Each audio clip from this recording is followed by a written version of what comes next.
Hello, friends. Did you know that nearly 80% of those who watch my videos aren't subscribed? If you enjoy the content, I'd truly appreciate it if you hit that subscribe button. It helps a lot. Also, don't forget to leave a like and share your thoughts in the comments.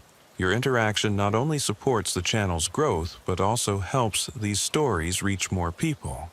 Thank you all for being here. By the way, where are you watching from? Let me know in the comments.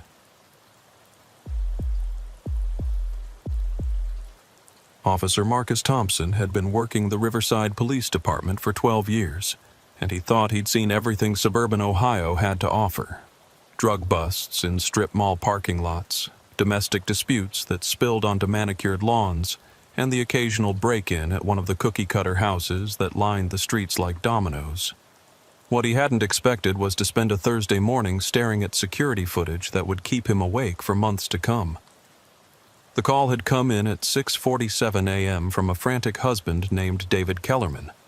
His wife, Brittany, had gone to Wilson's Supermart for their weekly grocery run the previous afternoon and never came home. Her 2019 Honda Pilot was found in the parking lot, doors unlocked, purse still sitting in the driver's seat with her wallet, phone, and keys inside. The shopping cart she'd been using was discovered 3 aisles away from the produce section, half filled with items from her carefully written list.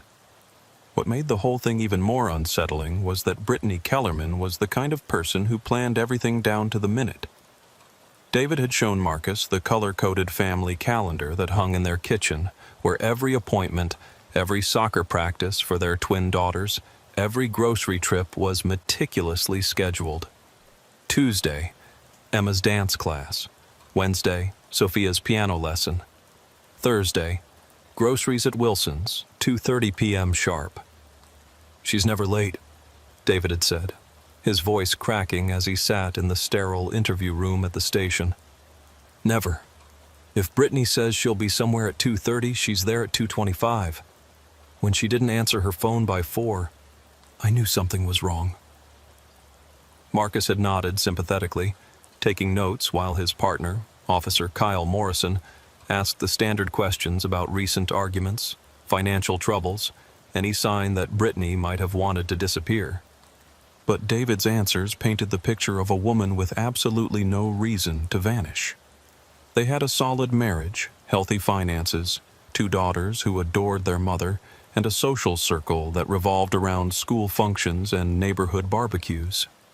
The initial search of the Supermart had yielded nothing.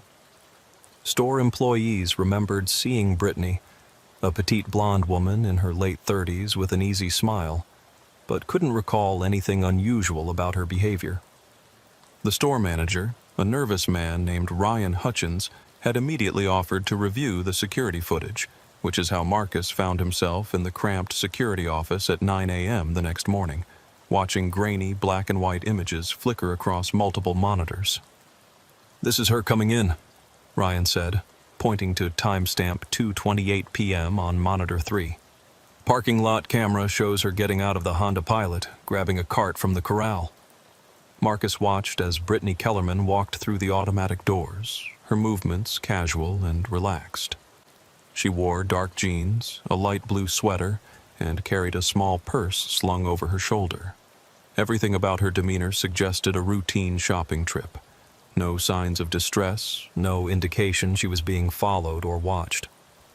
"She starts in produce like always," Ryan continued, switching to monitor 7. "Apples, bananas, some lettuce. Takes her time, checks everything carefully. Real methodical shopper, you know." The footage showed Brittany moving systematically through the produce section, occasionally consulting a piece of paper, presumably her shopping list. She selected items with the same care she probably used for everything in her organized life, turning apples to check for bruises, giving bunches of bananas a gentle squeeze. "This is where it gets weird," Ryan said, his voice dropping as he switched to monitor 4. "Cereal aisle, 3:17 p.m. Marcus leaned forward, studying the screen intently. Brittany was pushing her cart down the cereal aisle, moving at her usual measured pace. She stopped in front of the breakfast cereals, reached for a box of something on a higher shelf. Then she froze. "Right there," Ryan whispered. "You see it?" Brittany's entire body had gone rigid. The box of cereal slipped from her hand and fell to the floor, but she didn't bend to pick it up. Instead, she stood perfectly still for several seconds, staring at something off camera. Her head turned slowly toward the end of the aisle, and even on the grainy black and white footage, Marcus could see the change in her posture. Where moments before she had appeared relaxed and focused on her shopping, now she looked alert, almost predatory. "What's she looking at?" Marcus asked. "That's just it," Ryan replied. "There's a blind spot at the end of that aisle. Old camera placement, never got around to fixing it. Could be nothing. Could be someone standing there." The footage continued. Brittany abandoned her cart in the middle of the aisle and walked toward the blind spot, her movements suddenly purposeful. She disappeared from view for exactly 4 minutes and 37 seconds. And then this. When Brittany reappeared on camera, she was a different person. Her hair was slightly mussed, her sweater pulled askew. Most disturbing was her face. What Marcus could make out of it looked blank, emotionless. She walked past her abandoned shopping cart without a glance and headed straight for the store's rear exit, the one that led directly to the employee parking area. "She doesn't go back to her car," Ryan explained. "Doesn't finish shopping, doesn't even seem to remember why she was here. Just walks out that back door and..." He shrugged helplessly.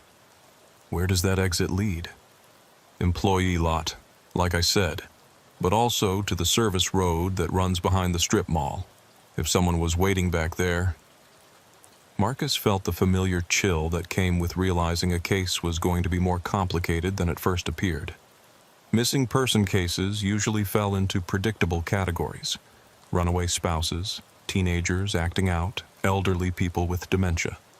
But Brittany Kellerman didn't fit any of those profiles, and the security footage raised more questions than it answered. "I need copies of all this footage," Marcus said. "Everything from when she arrived until she left. And I want to talk to everyone who was working that day." "Already pulled it for you," Ryan said, handing over a flash drive. "But about talking to the employees, that might be a problem." "Why?" "The kid who was stocking the cereal aisle when this happened, Austin Blake, 17 years old, works part-time after school. He called in sick yesterday and today. Nobody's been able to reach him." Marcus felt that chill deepen. In his 12 years of police work, he'd learned that coincidences were rarely coincidental. A woman disappears under mysterious circumstances, and the only potential witness suddenly becomes unavailable? That was the kind of detail that transformed a missing person case into something much darker. "I need Austin Blake's address," Marcus said. 20 minutes later, Marcus and Kyle were standing on the front porch of a modest 2-story house in one of Riverside's older neighborhoods. The lawn needed cutting, and newspapers were piling up by the front door. Never a good sign in a town where most people prided themselves on curb appeal.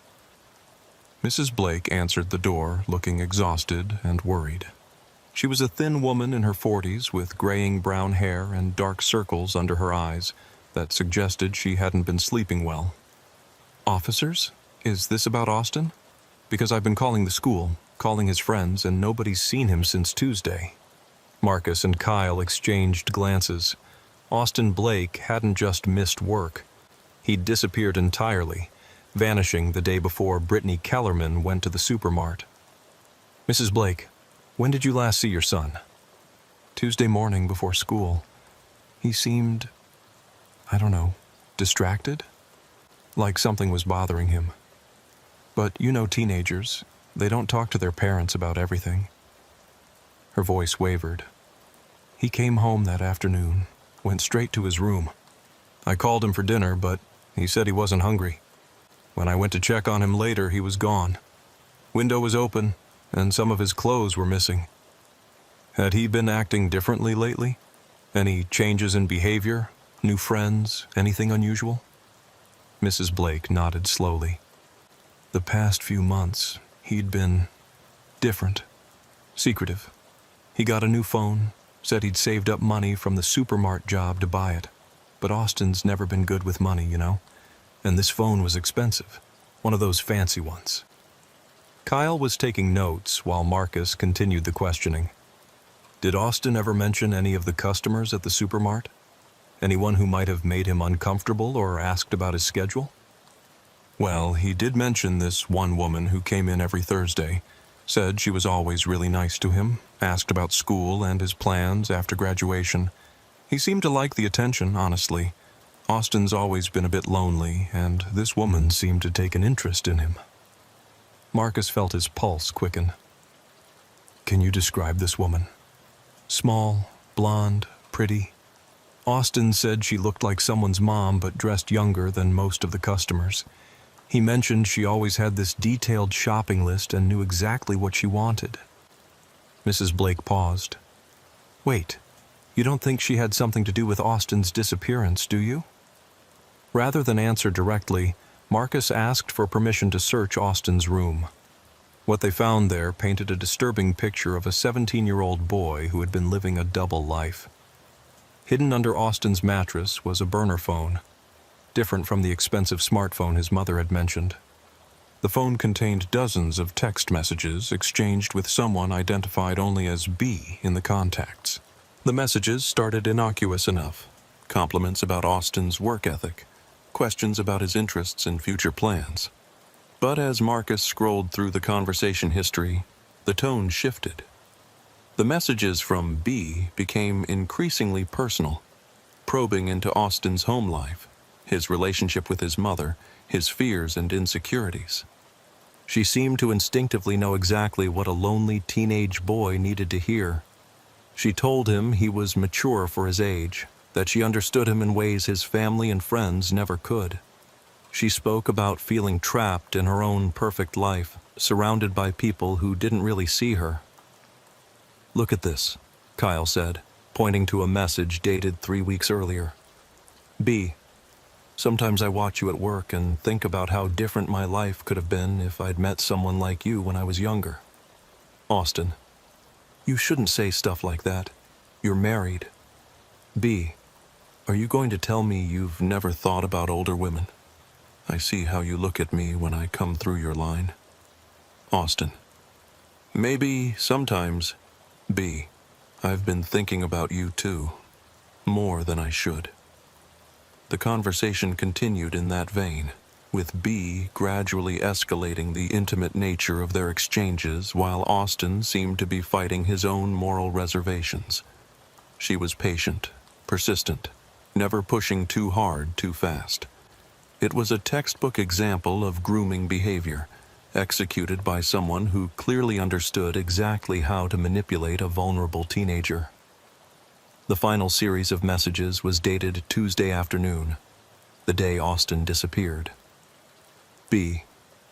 I can't stop thinking about our conversation, about what you said you wanted. Austin. My mom would kill me if she found out I was talking to you like this. B. That's why it has to be our secret. You said you trusted me. Austin. I do trust you. B. Then meet me tonight. I know a place where we can be alone, where we can talk without worrying about anyone finding out. Austin. I don't know. This feels wrong. B. Nothing about the way I feel about you is wrong. But if you're not ready, if you're still just a kid who needs his mommy's permission. Austin. I'm not a kid. B. Then prove it. Meet me at the storage units on Miller Road at 11 p.m. Building C, Unit 47. And Austin, don't tell anyone where you're going. This has to stay between us. The message thread ended there. Marcus stared at the phone screen, pieces of a horrifying puzzle beginning to fall into place. Brittany Kellerman, devoted wife and mother, pillar of the suburban community, had been conducting an illicit relationship with a teenage employee at the grocery store where she shopped. She had lured him to an isolated location with promises of a romantic encounter, and then both of them had vanished. But that left the biggest question of all unanswered. What had happened at that storage unit? And if Brittany Kellerman was capable of manipulating and potentially harming a teenage boy, what else might she be capable of?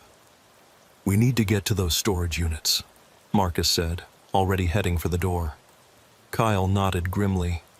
"And we need to call in a full forensics team, because I have a feeling we're not looking for two missing persons anymore." As they drove toward Miller Road, Marcus couldn't shake the image of Brittany Kellerman's blank, emotionless face on the security footage. Whatever had happened in that blind spot at the supermart, it had transformed a seemingly normal suburban mother into someone or something entirely different. And somewhere in the back of his mind, a small voice whispered a question that would haunt him for weeks to come. If Brittany Kellerman could fool her own husband and children about who she really was, how many other people in Riverside were hiding similar secrets behind their perfect suburban facades? The storage facility on Miller Road sat at the edge of town, surrounded by a chain-link fence and accessible only through a single gate. It was the kind of place people rented units at when they needed to hide things they couldn't keep at home. Old furniture, seasonal decorations, or in some cases, evidence of crimes they'd rather forget. As Marcus and Kyle pulled into the parking lot, the facility manager was already waiting for them by the main office. Word traveled fast in small towns, and news that the police were interested in one of the units had clearly reached him quickly. "Unit C-47, the manager said without preamble. He was a heavy-set man in his 50s with oil-stained fingers and a nervous demeanor. "Been rented for about 3 months now, paid in cash, 6 months up front. Renter gave her name as Beth Kelly." Marcus and Kyle exchanged glances. Beth Kelly, close enough to Brittany Kellerman to be a hastily chosen alias, different enough to avoid immediate detection if someone ran the name. "Can you describe the woman who rented it?" "Small, blonde, real polite. Said she needed somewhere to store some things while she went through a divorce. You know, stuff she didn't want her husband to find during the proceedings. Happens more than you'd think." They followed the manager through a maze of identical storage buildings until they reached Unit C-47. The metal roll-up door was secured with a heavy padlock, and there were no windows or other ways to see inside. "We're going to need bolt cutters," Marcus said. While Kyle went to fetch the necessary tools from their patrol car, Marcus walked the perimeter of the building, looking for any signs of disturbance. The concrete floor of the covered walkway showed faint drag marks leading to and from Unit C-47, and there were what looked like dried blood drops near the base of the door. When Kyle returned with the bolt cutters, Marcus had already called for backup and a full forensics team. Whatever they were about to find inside that storage unit, he had a feeling it was going to require more expertise than 2 patrol officers could provide. The padlock snapped with a metallic crack that echoed through the storage facility. Marcus grabbed the door handle and began to roll it up, the metal grinding against its tracks as the contents of Unit C-47 were gradually revealed. What they saw inside would change everything they thought they knew about Brittany Kellerman, Austin Blake, and the dark secrets that could fester beneath the surface of even the most ordinary-seeming lives. But that revelation would have to wait until they could process what their eyes were telling them, because the scene inside Unit C-47 was unlike anything either officer had encountered in their combined 20-plus years of police work. And in that moment, Marcus realized that Brittany Kellerman's disappearance from the supermart wasn't the beginning of their investigation. It was just the latest chapter in a story that had been unfolding in the shadows of Riverside for much longer than anyone had imagined. The smell hit them first, a sickly sweet combination of decay and industrial disinfectant that made Kyle gag and step backward. Marcus forced himself to breathe through his mouth as his eyes adjusted to the dim interior of storage Unit C-47, trying to make sense of what he was seeing. The unit had been converted into something that resembled a twisted combination of a laboratory and an artist's studio. The walls were lined with metal shelving units, each containing dozens of glass jars filled with clear liquid and floating objects that Marcus didn't want to examine too closely. A fold-out table dominated the center of the space, covered with notebooks, photographs, and what appeared to be detailed anatomical drawings. But it was the far corner that made Marcus reach for his radio to call for immediate backup. Austin Blake was there, or what remained of him. The 17-year-old boy was suspended from the ceiling by a complex system of ropes and pulleys, his body positioned in a way that suggested he had been used for some kind of grotesque experiment. His eyes had been surgically removed, and in their place were small cameras, their red recording lights blinking steadily in the dim light of the storage unit. "Jesus Christ," Kyle whispered, his voice barely audible. Marcus was already on his radio, calling for detectives, forensics, the coroner, and anyone else who might be equipped to process what they'd stumbled into. As he spoke, he forced himself to continue examining the scene, knowing that every detail might be crucial to understanding what had happened here. The notebooks on the table were filled with meticulous handwriting in what appeared to be Brittany Kellerman's neat script. Marcus used a pen to flip through the pages, careful not to contaminate potential evidence. What he read made his blood run cold. Entry 1. Subject acquired successfully. Initial resistance minimal once sedation took effect. Preliminary measurements completed. Subject appears to be in excellent physical condition for the procedure. Entry 7. Subject has adapted well to the restraint system. Vital signs remain stable. Beginning Phase 2 of the observation protocol. The cameras are functioning perfectly. I can now see everything he sees, even in complete darkness. Entry 12. Remarkable discovery. The subject's capacity for terror seems to be limitless. Even after days of conditioning, each new stimulus produces the same intense physiological response. The fear never diminishes. It only transforms. Entry 18. Subject has stopped attempting verbal communication. This is expected at this stage of the process. The cameras continue to function, providing fascinating data about how the human eye responds to various forms of visual trauma. The entries continued for weeks, documenting what appeared to be a systematic torture and psychological experimentation program. Brittany had been using Austin Blake as a test subject for procedures that defied both medical ethics and basic human decency. "Marcus!" Kyle called from the far side of the unit. "You need to see this." Kyle was standing in front of a second table that had been hidden behind a portable screen. This table held dozens of photographs, all carefully organized in manila folders, labeled with dates going back over 3 years. The photos showed other victims, men and women of various ages, all positioned in the same restraint system that currently held Austin Blake's body. Marcus opened one of the folders at random and immediately wished he hadn't. The photographs inside documented the systematic torture of a middle-aged man over what appeared to be several months. Like Austin, his eyes had been replaced with cameras, and the images showed the progressive deterioration of his physical and mental condition as Brittany subjected him to increasingly elaborate forms of abuse. "How many?" Marcus asked, though he wasn't sure he wanted to know the answer. Kyle was counting the folders with shaking hands. 17. 17 separate victims over the past 3 years. The sound of approaching sirens grew louder as backup arrived, but Marcus barely noticed. He was staring at a wall covered with what appeared to be a detailed map of Riverside and the surrounding areas. Red pins marked dozens of locations throughout the town, connected by colored string that formed a complex web of relationships and connections. Each pin was labeled with a name and a date. Some he recognized, residents who had been reported missing over the past few years, their cases eventually going cold when no evidence could be found. Others were names he'd never heard before, suggesting that Brittany's activities had gone far beyond what the local police had ever suspected.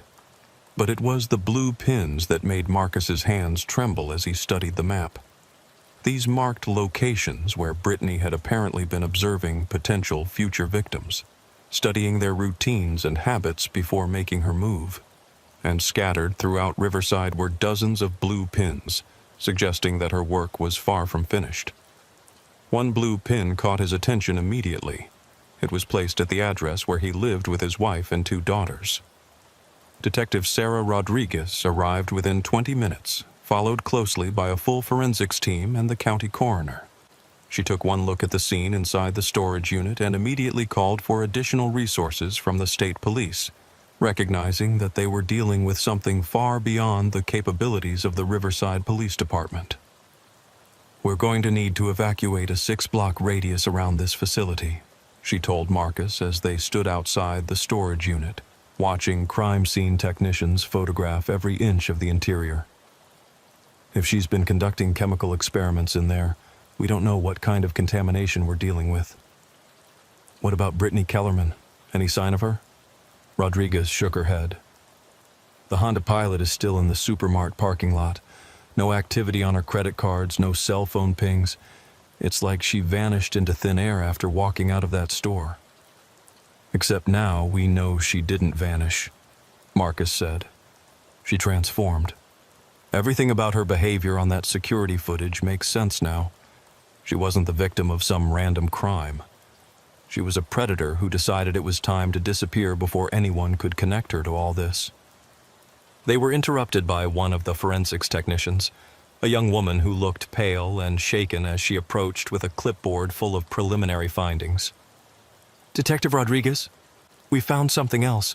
There's a hidden panel in the back wall of the storage unit. Behind it is what appears to be a second chamber." Marcus and Rodriguez followed the technician back into the storage unit, where other members of the team had removed a section of what had appeared to be solid wall to reveal a smaller room beyond. This space contained more sophisticated equipment: computer monitors, recording devices, and what looked like a surgical suite, complete with an operating table and medical instruments.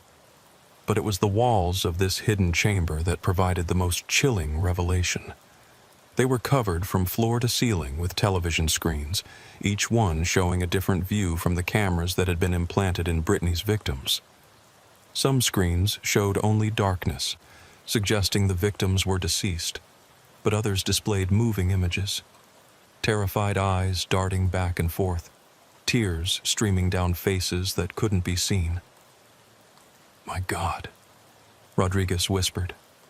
"She's still got some of them. They're still alive." A technician was already working to trace the signals from the various camera feeds, trying to determine where the surviving victims were being held.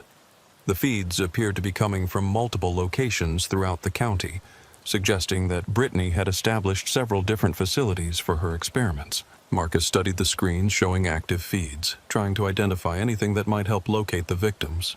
One screen caught his attention. The view showed what appeared to be a residential basement, with distinctive stone walls and an old-fashioned coal furnace that looked familiar.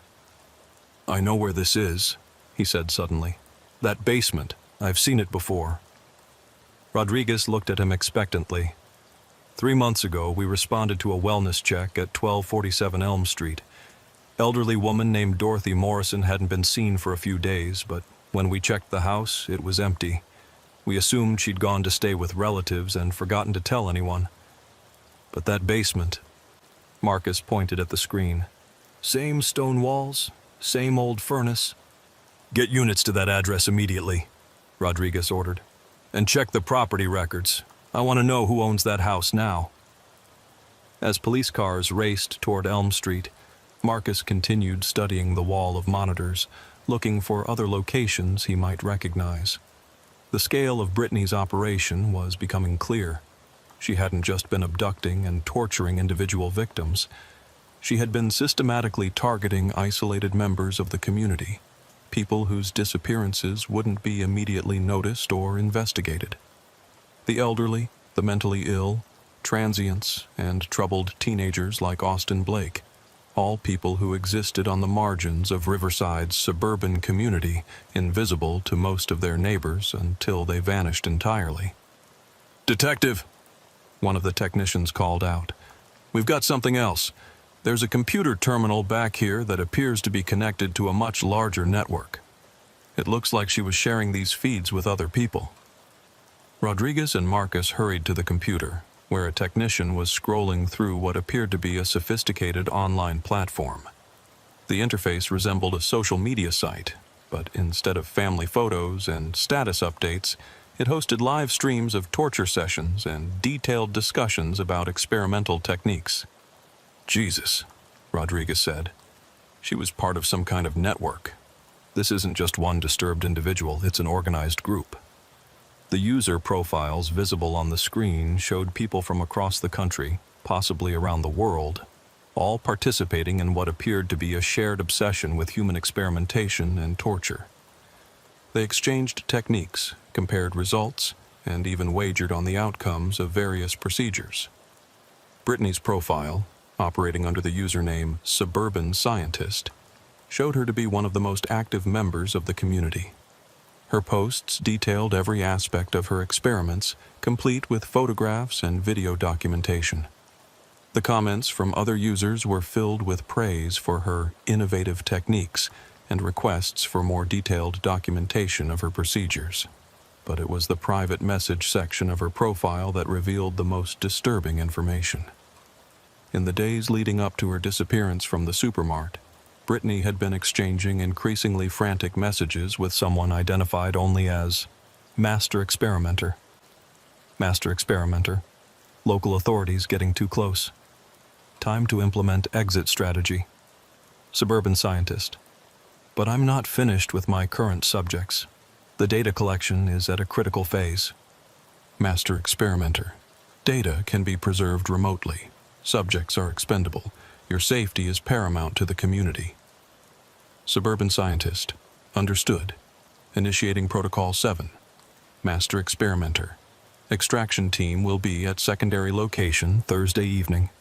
Bring essential research only. Suburban Scientist. What about cleanup?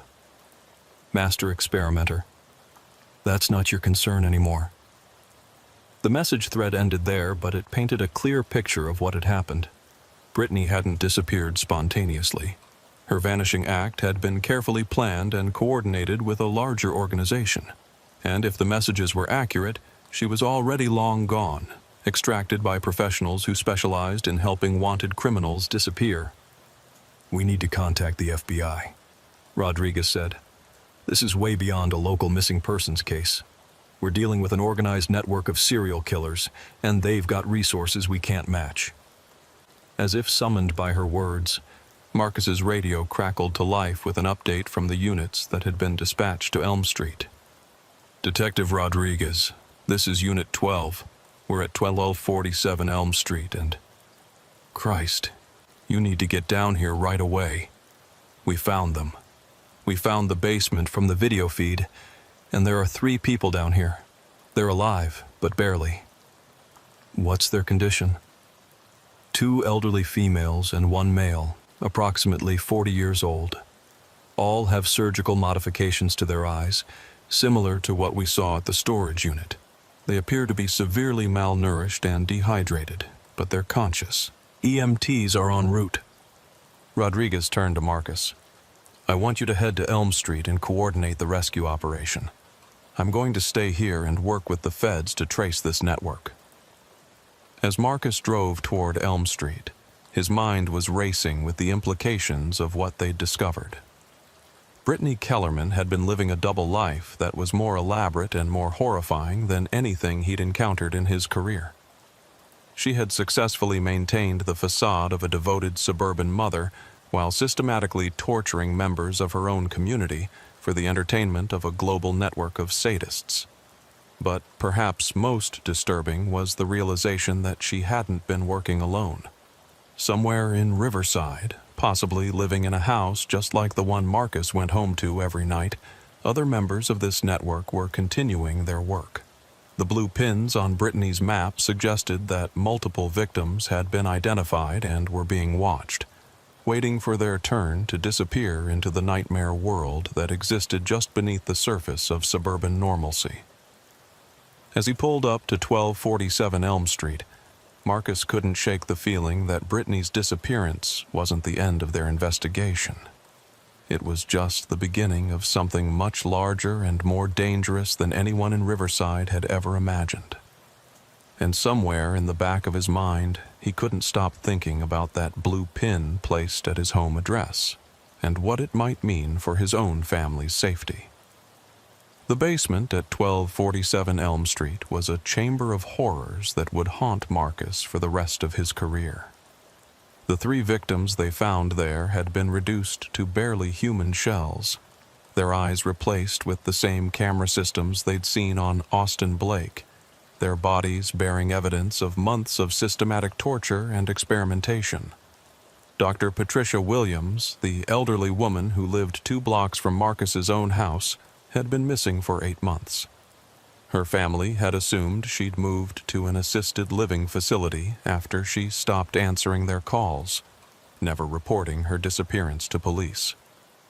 Now she lay on a makeshift operating table, conscious but unable to speak, her throat bearing surgical scars that suggested her vocal cords had been deliberately damaged. The second victim, Margaret Foster, had been homeless before her disappearance, one of the invisible people that most of Riverside's residents pretended not to see as she pushed her shopping cart through downtown areas and slept in doorways. No one had reported her missing because no one had considered her worth missing. The third victim was the most shocking discovery. James Morrison was a respected high school mathematics teacher who had supposedly taken early retirement and moved to Florida to care for his aging mother. His colleagues had thrown him a farewell party just 6 months earlier, never suspecting that his sudden departure was actually the beginning of his descent into Brittany Kellerman's private hell. All 3 victims were alive but severely traumatized, their minds shattered by months of unimaginable abuse. The cameras in their eye sockets continued to broadcast their suffering to the online network that had been funding and encouraging Brittany's experiments. As EMTs worked to stabilize the victims for transport to the county medical center, Marcus coordinated with Detective Rodriguez and the FBI agents who had arrived to take over the investigation. The scope of what they'd uncovered was far beyond anything the Riverside Police Department was equipped to handle. Special Agent Diana Reeves from the FBI's Behavioral Analysis Unit had reviewed the evidence from the storage unit and determined that they were dealing with what she termed a distributed torture network, an organized group of individuals who shared resources, techniques, and victims across multiple jurisdictions. This isn't random violence, Agent Reeves explained as she briefed the local officers at an emergency command post set up in the Supermart parking lot. What we're seeing here is a sophisticated operation that's been running for years, possibly decades. They recruit members who appear to be model citizens, people with stable jobs, families, social connections that provide cover for their activities. She gestured to a large whiteboard where technicians had mapped out the connections they'd discovered in Brittany's computer files. The network extended across state lines, with active members in at least 12 different states and corresponding relationships with international contacts. Brittany Kellerman wasn't acting alone, and she wasn't the leader of this organization. Based on the communications we've recovered, she was what they call a field researcher, someone who conducted experiments and collected data for higher-ranking members of the network. Marcus studied the organizational chart that was emerging on the whiteboard. The network was structured like a corporation, with specialized roles for different types of members. Scouts identified and tracked potential victims. Researchers conducted experiments. Cleaners disposed of evidence. And facilitators provided resources and coordination. "What happened to trigger her disappearance?" Rodriguez asked. "Someone tipped them off that law enforcement was getting close," Agent Reeves replied. "We're still analyzing the communications, but it appears they have sources within various police departments who warn them when investigations are getting too close to their activities."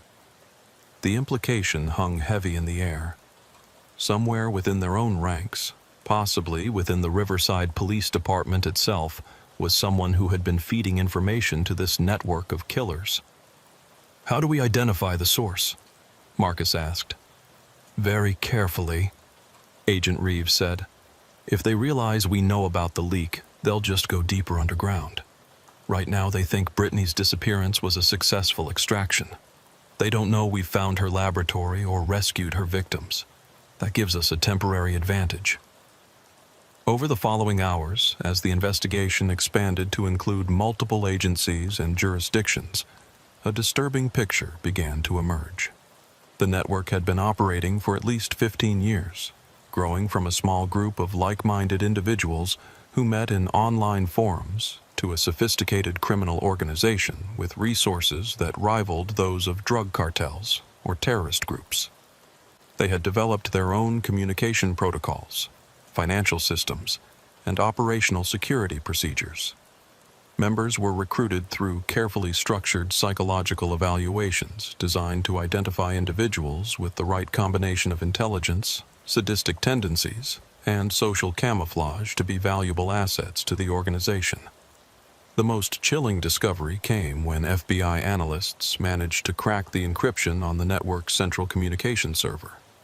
The system contained detailed profiles on thousands of potential victims across the country, complete with personal information, daily routines, family relationships, and vulnerability assessments. Marcus recognized dozens of names from his own community: elderly residents who lived alone, struggling single parents, people dealing with mental health issues or substance abuse problems.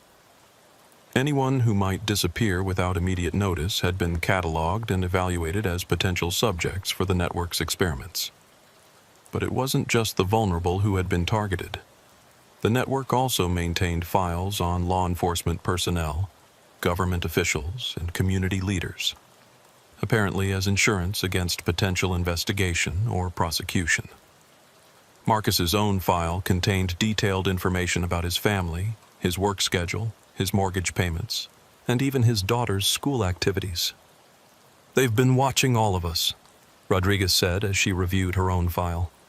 Building leverage, looking for pressure points they could use if they needed to discourage an investigation. Agent Reeves nodded grimly.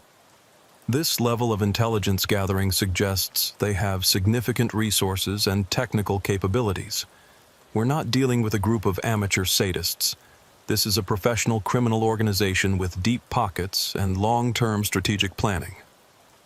The breakthrough came when analysts discovered that the network's financial transactions were being processed through a series of shell companies registered in Delaware. The paper trail led to an investment firm in Manhattan that appeared to be legitimate on the surface, but was actually serving as a front for the network's operations. Within hours of that discovery, coordinated raids were being planned across multiple states. But as federal agents prepared to move against the network's leadership, Marcus received a call that changed everything. Officer Thompson, this is Dr. Helen Carter at Riverside General Hospital. We need you down here immediately. It's about the victims you rescued from Elm Street. When Marcus arrived at the hospital, he found Dr. Carter waiting for him in the intensive care unit, her face pale and drawn with exhaustion. What's wrong? Are they going to be okay? Physically, they'll recover, Dr. Carter said. But that's not why I called you. There's something else. Something we discovered during the medical examinations. She led him to a small conference room where X-ray images were displayed on a light board. The images showed the internal structure of the victims' skulls, revealing sophisticated electronic devices that had been implanted in their brains. These aren't just cameras, Dr. Carter explained. These devices are capable of both recording and transmitting neurological signals. In essence, the network wasn't just watching what these people saw. They were recording their thoughts, emotions, and sensory experiences. Marcus stared at the X-rays, trying to comprehend the implications of what he was seeing. Are you saying they were using these people as some kind of human recording devices? Worse than that, Dr. Carter replied. Based on the technology involved, these devices appear to be capable of two-way communication. They weren't just recording the victims' experiences, they were potentially able to influence their thoughts and behavior as well. The revelation cast everything they'd discovered in a new light. The network wasn't just torturing people for entertainment. They were conducting advanced neurological experiments, possibly developing technology that could be used for mind control or psychological manipulation. "Doctor, is there any way to remove these devices safely?" Dr. Carter shook her head. "The surgery would be extremely risky. The devices are integrated into critical areas of the brain, and attempting to remove them could cause permanent damage or death. For now, all we can do is monitor the victims and try to block any incoming signals." As Marcus left the hospital, his phone rang with an update from Agent Reeves. "We've got a problem," she said without preamble. "The raids we planned for tomorrow morning, someone leaked the information. All the target locations have been abandoned, and the suspects have disappeared." Marcus felt a chill run down his spine. How is that possible? There's definitely a source within law enforcement, and they're higher up than we initially thought. Someone with access to federal investigation plans, not just local police intelligence. The implications were staggering. The network's infiltration of law enforcement was far more extensive than anyone had realized, extending possibly to the highest levels of federal agencies. "What about Brittany Kellerman? Any trace of her?" "Nothing. It's like she never existed. All her identification documents appear to have been expertly forged, her credit history fabricated, even her marriage certificate and her daughter's birth certificates." The woman who lived in Riverside for 6 years, who everyone thought they knew, was a complete fiction. Marcus thought about David Kellerman, still at home with his twin daughters, probably still hoping his wife would walk through the door with an explanation for her disappearance. How do you tell a man that his wife of 8 years, the mother of his children, never existed at all? "There's something else," Agent Reeves continued. "We managed to trace some of the network's communications, and there are references to something called Project Suburban. It appears to be a large-scale operation involving multiple communities across the Midwest." "What kind of operation?" "We're not sure yet, but based on the communications we've intercepted, Riverside was just one of several test sites. They've been running similar operations in at least 6 other small cities, using them as laboratories to refine their techniques and technology." As Marcus drove home through the familiar streets of Riverside, everything looked different now. The neat suburban houses with their manicured lawns and 2-car garages no longer represented safety and normalcy.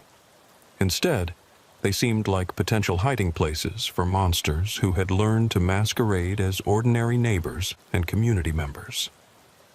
At every stop sign and traffic light, he found himself studying the faces of other drivers, wondering which ones might be part of the network. The elderly man walking his dog, the woman pushing a stroller, the teenager on his bicycle. Any of them could be scouts, researchers, or facilitators in an organization that viewed human suffering as raw material for their experiments. When he finally reached his own house, Marcus sat in his driveway for several minutes before going inside. The blue pin on Brittany's map had marked this location as a target, which meant that someone in the network had been watching his family, studying their routines, evaluating their potential as victims. His wife, Jennifer, met him at the door, her face creased with worry. "Marcus, you look terrible. What's wrong?" How could he explain that their quiet, suburban community had been infiltrated by an organization of sophisticated criminals who viewed torture and murder as scientific research? How could he tell her that their neighbor, the woman who had carpooled their daughters to soccer practice, had been part of a network that was systematically abducting and experimenting on members of their community? "It's the Kellerman case," he said finally. "It's more complicated than we initially thought." Jennifer nodded, accustomed to her husband's reluctance to discuss disturbing cases at home. But as they sat down for dinner with their daughters, Marcus couldn't shake the feeling that the network's attention to his family might not have been entirely random, and somewhere in the back of his mind, a terrifying question began to form. If Brittany Kellerman could live next door for 6 years without anyone suspecting her true nature, how many other members of the network were still out there, continuing their work while the community slept peacefully in the illusion of suburban safety? 3 weeks after the discovery of Brittany Kellerman's torture laboratory, Marcus Thompson found himself standing in the abandoned house at 1247 Elm Street, staring at the basement where they'd rescued 3 broken human beings. The FBI had finished processing the scene, but Marcus kept returning here, drawn by questions that refused to leave him alone. The official investigation was winding down. Federal agents had dismantled what they could find of the network's infrastructure, arresting 17 people across 6 states. The raids had netted computer servers, financial records, and enough evidence to ensure that most of the arrested individuals would spend the rest of their lives in federal prison. But Brittany Kellerman remained a ghost. Despite an international manhunt and coordination with law enforcement agencies worldwide, no trace of her had been found. The sophisticated extraction operation that had spirited her away from Riverside appeared to have been flawlessly executed, leaving behind only questions and the wreckage of lives destroyed by her experiments. The 3 victims from the Elm Street basement were slowly recovering at a specialized medical facility in Chicago. The neural implants in their brains had been successfully deactivated, though doctors remained uncertain about the long-term effects of the technology. Dr. Patricia Williams had regained some of her speech, but her memories of the months in captivity remained fragmented and traumatic. Margaret Foster had been placed in a long-term care facility, her mind too damaged to function independently. James Morrison had returned to a semblance of normal life, but colleagues noted that the former mathematics teacher now flinched at sudden movements and spoke in whispers. Austin Blake's funeral had been held on a rainy Thursday morning, attended by his mother, a handful of classmates, and several police officers who felt they owed him that much respect. The coroner's report had concluded that he'd survived nearly 3 weeks in Brittany's storage unit laboratory before his heart finally stopped. 3 weeks of unimaginable suffering that would haunt Marcus for the rest of his career. David Kellerman had moved away from Riverside with his daughters, unable to bear living in the house where he'd shared 6 years of marriage with a woman who had never existed. Before leaving, he'd given Marcus a small cardboard box containing the only items he couldn't bring himself to throw away: family photographs that documented a life built on lies. Marcus had looked through those photos countless times, studying Brittany's face in each image, searching for some sign of the monster that had been hiding beneath the surface. But there was nothing. In every picture, she looked like exactly what she'd pretended to be: a loving mother, devoted wife, and active community member. The most disturbing photograph showed Brittany at a PTA meeting, sitting next to Mrs. Blake as they planned a school fundraiser. Austin's mother had been completely unaware that the woman beside her was already grooming her son for an horrific death. Still trying to figure out how you missed it? Marcus turned to find Detective Rodriguez standing in the basement doorway.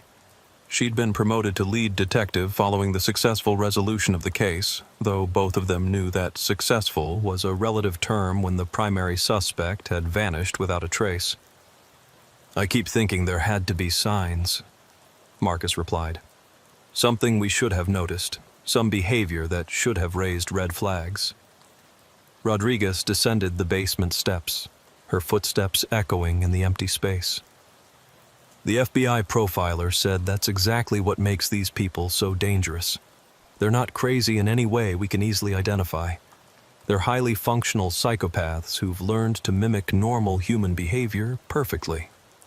But for 6 years, living with a husband and children, participating in community events, maintaining friendships, how does someone fake that level of emotional connection for so long?" "Maybe she wasn't faking all of it," Rodriguez suggested. "Maybe she genuinely cared about her family, even while she was torturing strangers in her spare time. People are capable of compartmentalizing in ways that don't make sense to the rest of us."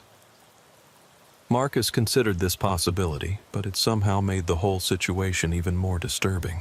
The idea that Brittany could genuinely love her daughters while simultaneously conducting the most depraved experiments imaginable on other people's children suggested a level of psychological fragmentation that defied comprehension.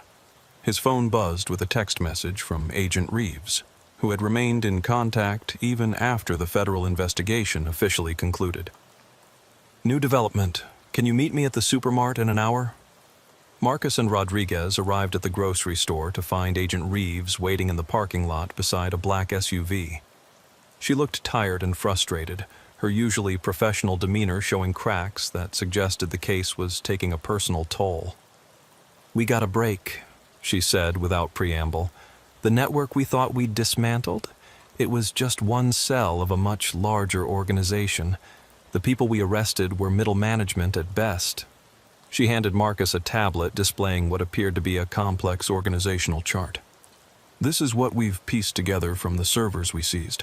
The torture network was just one division of something called the Suburban Initiative, a massive research project that's been running for over 20 years. Marcus studied the chart, noting connections that extended to universities, pharmaceutical companies, government contractors, and private research foundations. What kind of research?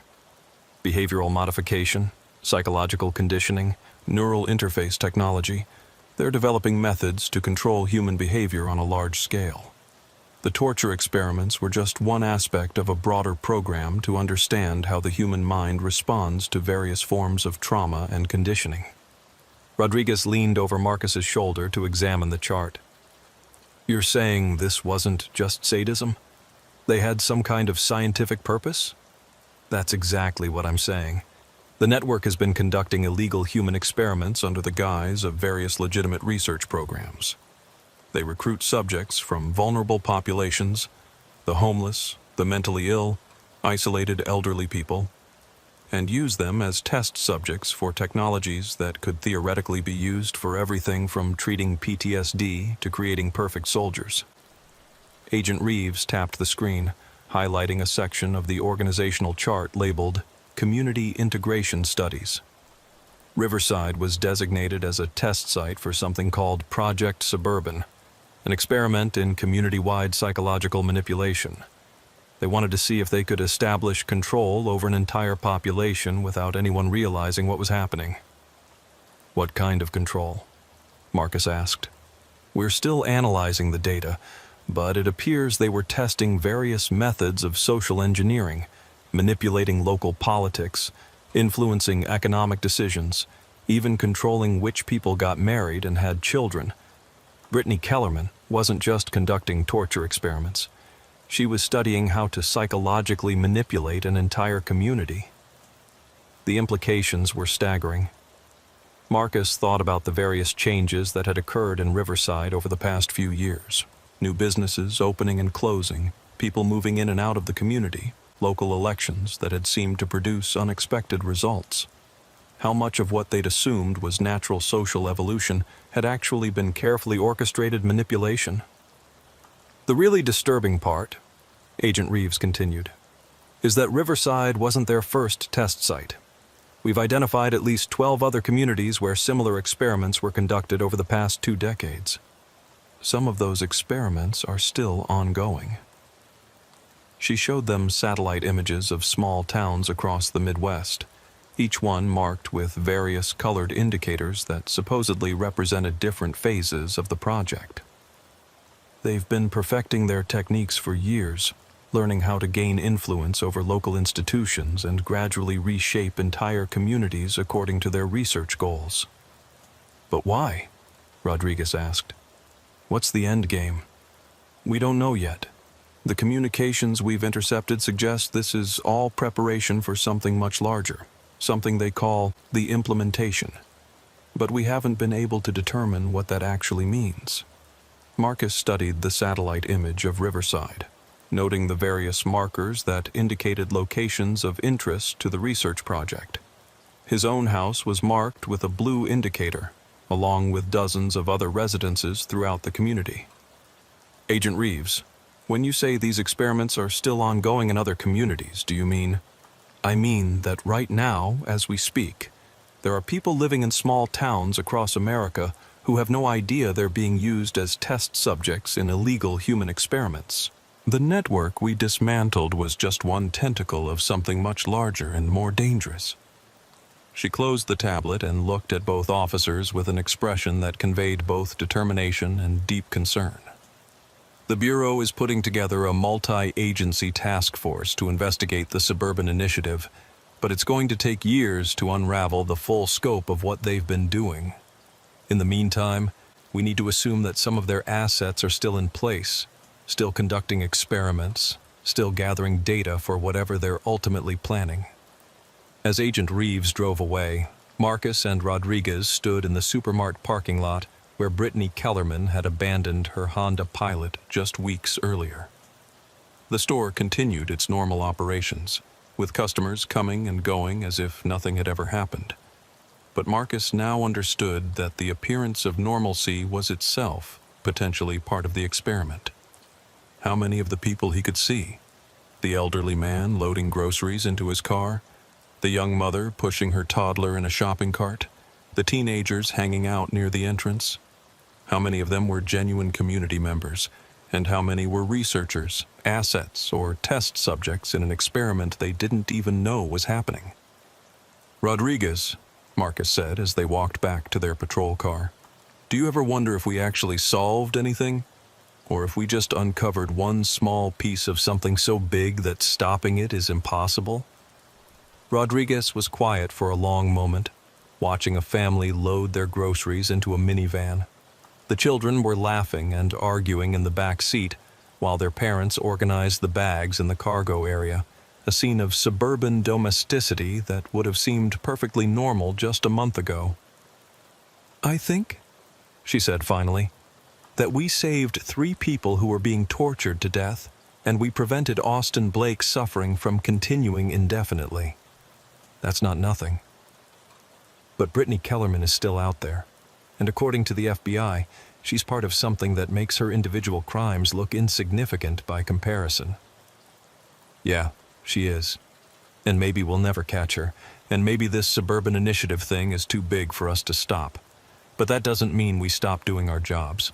We keep investigating, we keep protecting people when we can, and we hope that someone smarter than us figures out how to bring down the whole organization." As they drove through the streets of Riverside, Marcus found himself studying every face, every house, every seemingly innocent interaction between neighbors. The network's infiltration of their community had been so complete, so sophisticated, that he wondered if they'd ever really understand the full extent of what had been done to them. But there was one question that continued to haunt him more than all the others, a question that he suspected would never be answered no matter how many arrests were made or how many federal investigations were launched. If the people behind the suburban initiative were capable of conducting such elaborate, long-term experiments on entire communities without detection, what did that say about the nature of reality itself? How many other aspects of modern American life were actually carefully controlled experiments designed to serve purposes that the general population couldn't even imagine?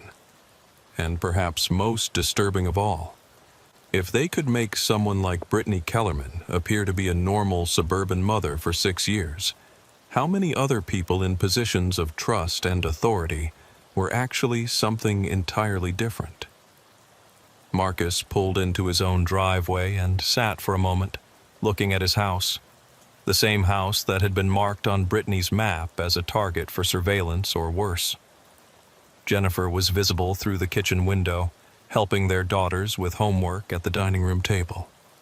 It was a scene of domestic tranquility that should have been comforting.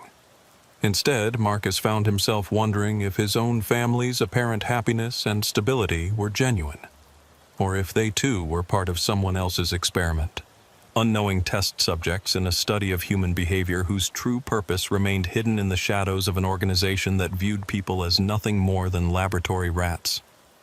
He got out of the car and walked toward his front door, but stopped on the porch to look back at the street where he'd lived for 8 years. Everything looked exactly as it always had. Neat houses with well-maintained lawns, children's bicycles left carelessly in driveways, the gentle hum of air conditioners and the distant sound of a lawnmower. But now he knew that appearances could be deceiving in ways that defied imagination, and that the monsters weren't hiding under beds or lurking in dark alleys. They were living next door, carpooling to school functions, and participating in PTA meetings while they planned unspeakable horrors for their neighbors' children. And somewhere out there, Brittany Kellerman was still conducting her research, still gathering data for an organization that viewed human suffering as nothing more than raw material for their ongoing experiments. The case was closed, but the questions it raised would continue echoing through Riverside long after the last police report was filed and the last federal agent left town. Some mysteries, Marcus realized, weren't meant to be solved. They were meant to serve as reminders that the world was far darker and more complex than most people could bear to acknowledge. And sometimes, the most terrifying truth was that there were no answers, only the endless certainty that somewhere in the shadows, the experiments continued. Officer Samantha Reeves had worked plenty of missing person cases during her 8 years with the Lincoln County Police Department, but she'd never encountered anything quite like the disappearance of Walter Pierce. The 73-year-old retired accountant had vanished from Sunset Manor Nursing Home sometime between midnight and 6 a.m. on a Tuesday, leaving behind only a perfectly made bed and a trail of questions that grew more disturbing the deeper she dug. The call had come in at 7:15 a.m. from the facility's day shift supervisor, a harried-sounding woman named Linda Hartwell, who insisted that nothing like this had ever happened in her 20 years of nursing home administration. "We do bed checks every 4 hours," Linda had explained as she led Samantha through the sterile hallways of Sunset Manor. Walter was in his room at midnight when Jennifer made her rounds, sleeping peacefully. But when Debbie came through at 4 a.m., his bed was empty.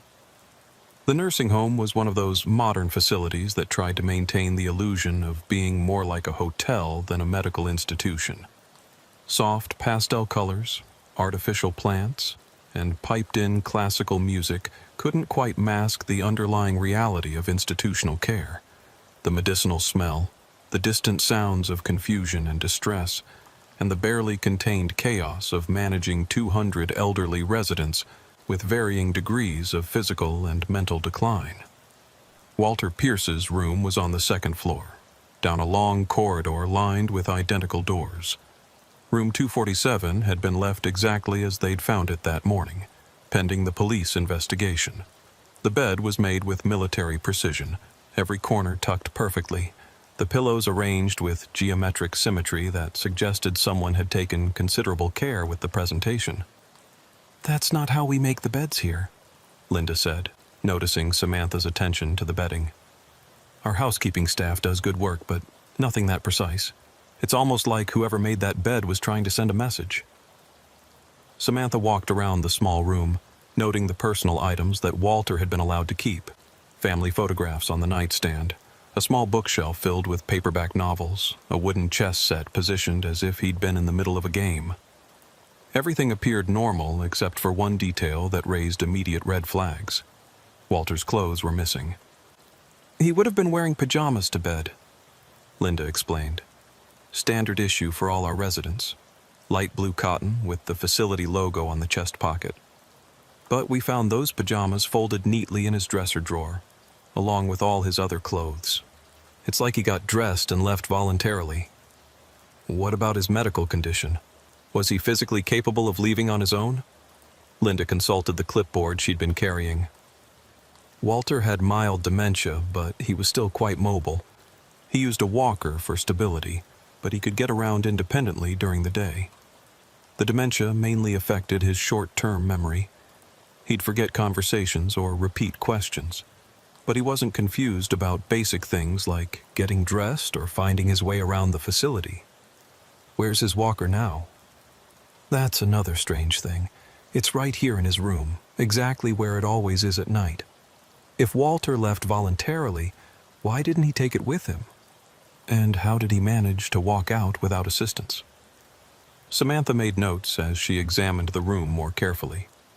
The window was on the second floor with no fire escape or external access, ruling out that exit route. Walter would have had to leave through the facility's main corridors, passing multiple security checkpoints and staff stations. "Tell me about your security system," Samantha said. "We have cameras in all the common areas and at every exit, plus magnetic locks on the doors that require key cards to open after hours. Only staff members have those cards, and the system logs every time one is used. I'll need to review all the footage from last night, plus the keycard logs. What about the staff who were working? I want to interview everyone who was on duty between midnight and 6 a.m.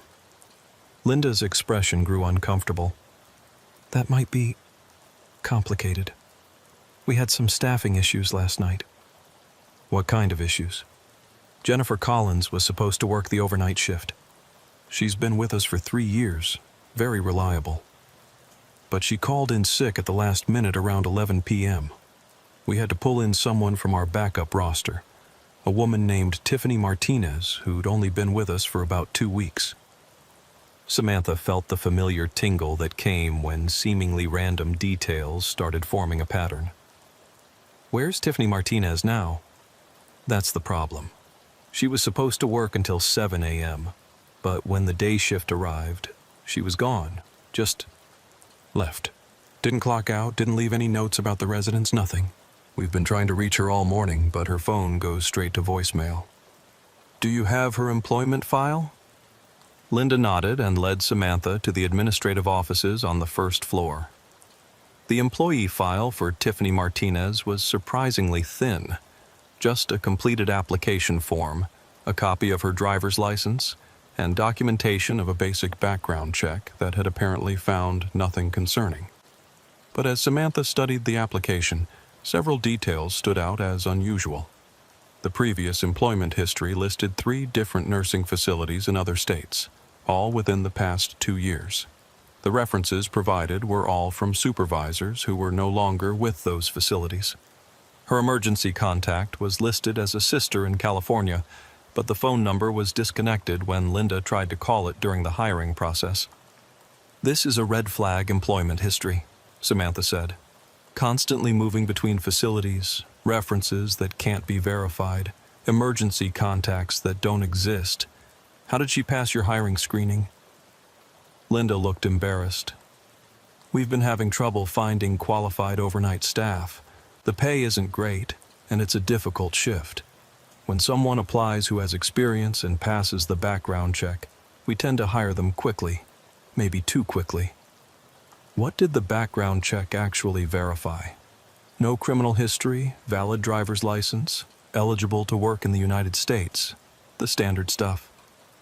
Samantha made a mental note to run a more thorough check on Tiffany Martinez through law enforcement databases. Something about the timing of Jennifer Collins' sudden illness and the mysterious new employee's disappearance felt orchestrated rather than coincidental. "I need to see the security footage now," Samantha said. The security office was located in the basement of the facility, staffed by a single guard who monitored multiple screens showing views from cameras throughout the building. The guard on duty, a middle-aged man named Christopher Torres, looked exhausted and stressed as he pulled up the previous night's recordings. "I've been going over this footage all morning," he said. "It doesn't make sense. Watch this." He started the playback at 11:30 p.m., showing the main lobby and corridors as the facility settled into its nighttime routine. Jennifer Collins could be seen leaving through the main entrance at 11:45 p.m., apparently heading home after calling in sick. 15 minutes later, Tiffany Martinez arrived and checked in with the security desk. "She seemed normal when she got here," Christopher said. "Professional, knew the procedures, didn't act nervous or suspicious, but watch what happens around 2 a.m. The timestamp showed 2:17 a.m. when something strange occurred on the second-floor corridor camera. Tiffany Martinez appeared on screen, walking down the hallway toward Walter Pierce's room. She paused outside his door for several minutes, appearing to have a conversation with someone, though the camera angle didn't show who might be inside the room. "There's no audio on these cameras," Christopher explained. "But it looks like she's talking to someone for about 10 minutes. Then watch this." At 2:28 a.m., Tiffany turned and walked back down the corridor, disappearing from view. She didn't reappear on any camera for the rest of the night. "That's impossible," Samantha said. "She had to show up somewhere else in the building. People don't just vanish." That's what I thought too. But I've checked every camera, every angle. After 2:28 a.m., it's like she ceased to exist, and there's no record of her using a key card to leave the building. Samantha studied the footage more carefully, paying attention to details that might have been missed. What about this corridor? Is there anywhere she could have gone that wouldn't be visible on camera? Just the supply closets and the resident rooms. But all the closets require keycards to access, and there's no log of her using her card after the initial entry. Show me Walter's room during that time period. Christopher switched to a different camera angle that covered the area around room 247. The timestamp showed 2:15 a.m. when Tiffany Martinez first appeared outside Walter's door. She stood there for exactly 12 minutes, definitely speaking to someone inside the room, occasionally gesturing as if explaining something complex. Then, at 2:27 a.m., the door to Walter's room opened and two figures emerged: Tiffany Martinez and Walter Pierce. But something was wrong with Walter's appearance. Instead of the pajamas he should have been wearing, he was fully dressed in street clothes, moving without his walker and showing none of the hesitation or confusion typical of dementia patients navigating unfamiliar situations in the middle of the night. "Freeze it there," Samantha said. "Look at Walter's face." Christopher paused the footage and zoomed in on Walter Pierce's image. Even with the poor resolution of the security camera, it was clear that his expression was completely blank. No emotion, no recognition, no sign of the personality that his family and caregivers knew. He looked like a man in a trance. "They walk off camera together," Christopher continued the playback. "And then neither of them appears anywhere else in the building. It's like they both just vanished." Samantha spent the next hour reviewing every available camera angle, looking for any sign of where Walter Pierce and Tiffany Martinez might have gone. The building's security system was comprehensive, covering all public areas, exits, and common spaces. There were blind spots, but none that would allow two people to move from the second floor to outside the building without being detected. "Christopher, is there any way to disable the cameras remotely, or to create a gap in the recording? Not without physical access to the equipment down here, or administrative access to the computer system. And the logs show continuous recording all night, no gaps or interruptions." Samantha was beginning to suspect they were dealing with something more sophisticated than a simple abduction or voluntary disappearance. The level of planning required to make two people vanish from a secured facility without leaving any trace suggested professional expertise and advanced knowledge of the security systems. "I need the complete employee file for Tiffany Martinez," she said, "plus any security footage from the parking lot and a list of everyone who has administrative access to your computer systems." As Christopher gathered the requested materials, Samantha's phone buzzed with a text message from her partner, Officer Daniel Rodriguez, who had been following up on background information. "Just talked to Jennifer Collins about her sick call last night. Says she never called in sick. Was planning to work her regular shift, but got a call around 10 p.m. from someone claiming to be Linda Hartwell, saying they didn't need her because they had extra coverage. Jennifer assumed it was legitimate and stayed home." Samantha felt pieces of a puzzle clicking into place. Someone had impersonated the facility administrator to manipulate the staffing schedule, ensuring that Tiffany Martinez would be the only staff member on Walter's floor during the critical hours. This wasn't a crime of opportunity. It was a carefully planned operation. But why target Walter Pierce? A 73-year-old retired accountant with mild dementia didn't seem like an obvious choice for abduction. Unless there was something about his background that made him valuable to someone with the resources and expertise to execute such a sophisticated operation. Samantha called Rodriguez back. "I need you to run a deep background check on Walter Pierce. Employment history, financial records, family connections, everything you can find." and get me contact information for his family members. I want to know if there's anything in his past that might explain why someone would go to this much trouble to take him." As she waited for the background information, Samantha continued reviewing the security footage, looking for details she might have missed. The more she studied the images of Walter Pierce leaving his room, the more convinced she became that his behavior was not natural.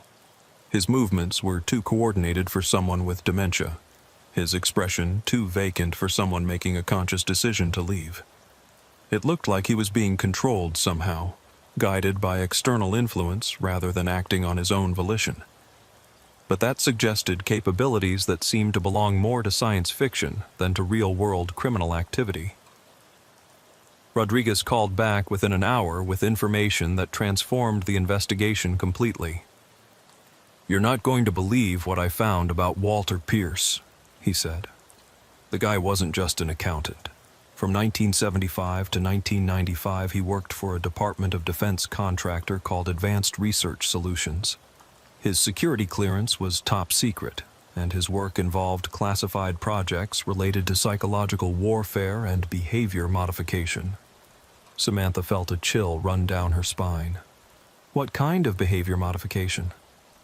The records are heavily redacted, but it appears he was involved in developing techniques for what they called cognitive influence operations. Basically, methods for controlling or manipulating human behavior without the subject's awareness. Daniel, are you telling me that Walter Pierce spent 20 years developing mind control technology for the government? That's exactly what I'm telling you. And get this. Advanced Research Solutions was shut down in 1995 following a congressional investigation into unauthorized human experimentation. Several employees were indicted, but Walter Pierce was never charged. He took early retirement and moved to Lincoln County, where he's been living quietly ever since. The implications were staggering. Someone had gone to enormous trouble to abduct a man who possessed knowledge of classified behavior modification techniques developed by the government 30 years ago. But who would want that information, and what did they plan to do with it? "There's more," Rodriguez continued. "I found death certificates for 3 other former employees of Advanced Research Solutions, all within the past 6 months. Natural causes in every case. Heart attacks, strokes, that kind of thing. But all 3 were around Walter's age. All had similar security clearances and all died in different states under circumstances that didn't raise suspicion at the time. Someone's been systematically eliminating people with knowledge of these classified projects. That's what it looks like. And Walter Pierce was probably next on the list, except instead of killing him quietly, they decided to take him alive." Samantha looked back at the frozen security footage showing Walter's blank expression as he left his room with Tiffany Martinez. If Rodriguez's theory was correct, they weren't dealing with a random kidnapping or even organized crime. They were looking at what appeared to be a professional intelligence operation designed to extract classified information from a retired government contractor. But that raised an even more disturbing question. Who had the resources and motivation to conduct such an operation? And what did they plan to do with behavior modification techniques that the U.S. government had deemed too dangerous to continue developing? As Samantha drove back to the police station to coordinate with federal authorities, she couldn't shake the feeling that Walter Pierce's disappearance was just the beginning of something much larger and more dangerous than a simple missing person case. And somewhere in the back of her mind, she wondered how many other elderly residents in nursing homes across the country might be harboring secrets that someone was willing to kill for. The FBI field office in Kansas City looked exactly like what it was. A sterile monument to bureaucratic efficiency, all beige walls and fluorescent lighting designed to intimidate rather than comfort. Agent Trevor Morrison had agreed to meet Samantha there after her phone call about Walter Pierce's background, but his expression suggested this wasn't the first time he'd heard about missing persons with connections to classified government projects. "Advanced Research Solutions," Agent Morrison said, consulting a thick file folder as they sat in a windowless conference room. "We've been tracking incidents related to former ARS employees for the past 8 months. Walter Pierce makes number 17. Samantha felt her stomach drop. 17 people have disappeared? Not all disappeared. Some died under circumstances that appeared natural at first glance. Heart attacks, strokes, accidents. But when you start looking at the statistical probability of that many deaths among such a specific population, the pattern becomes obvious." Agent Morrison opened his file and spread out a collection of photographs and documents across the conference table. Each photo showed an elderly person, men and women in their 60s and 70s, along with brief biographical summaries and death certificates or missing person reports. "Advanced Research Solutions was shut down in 1995, he continued, but the research they were conducting never really stopped. It just moved underground, split between private contractors and classified programs that operate without congressional oversight." "What kind of research are we talking about? Behavior modification? Psychological conditioning? Neural interface technology?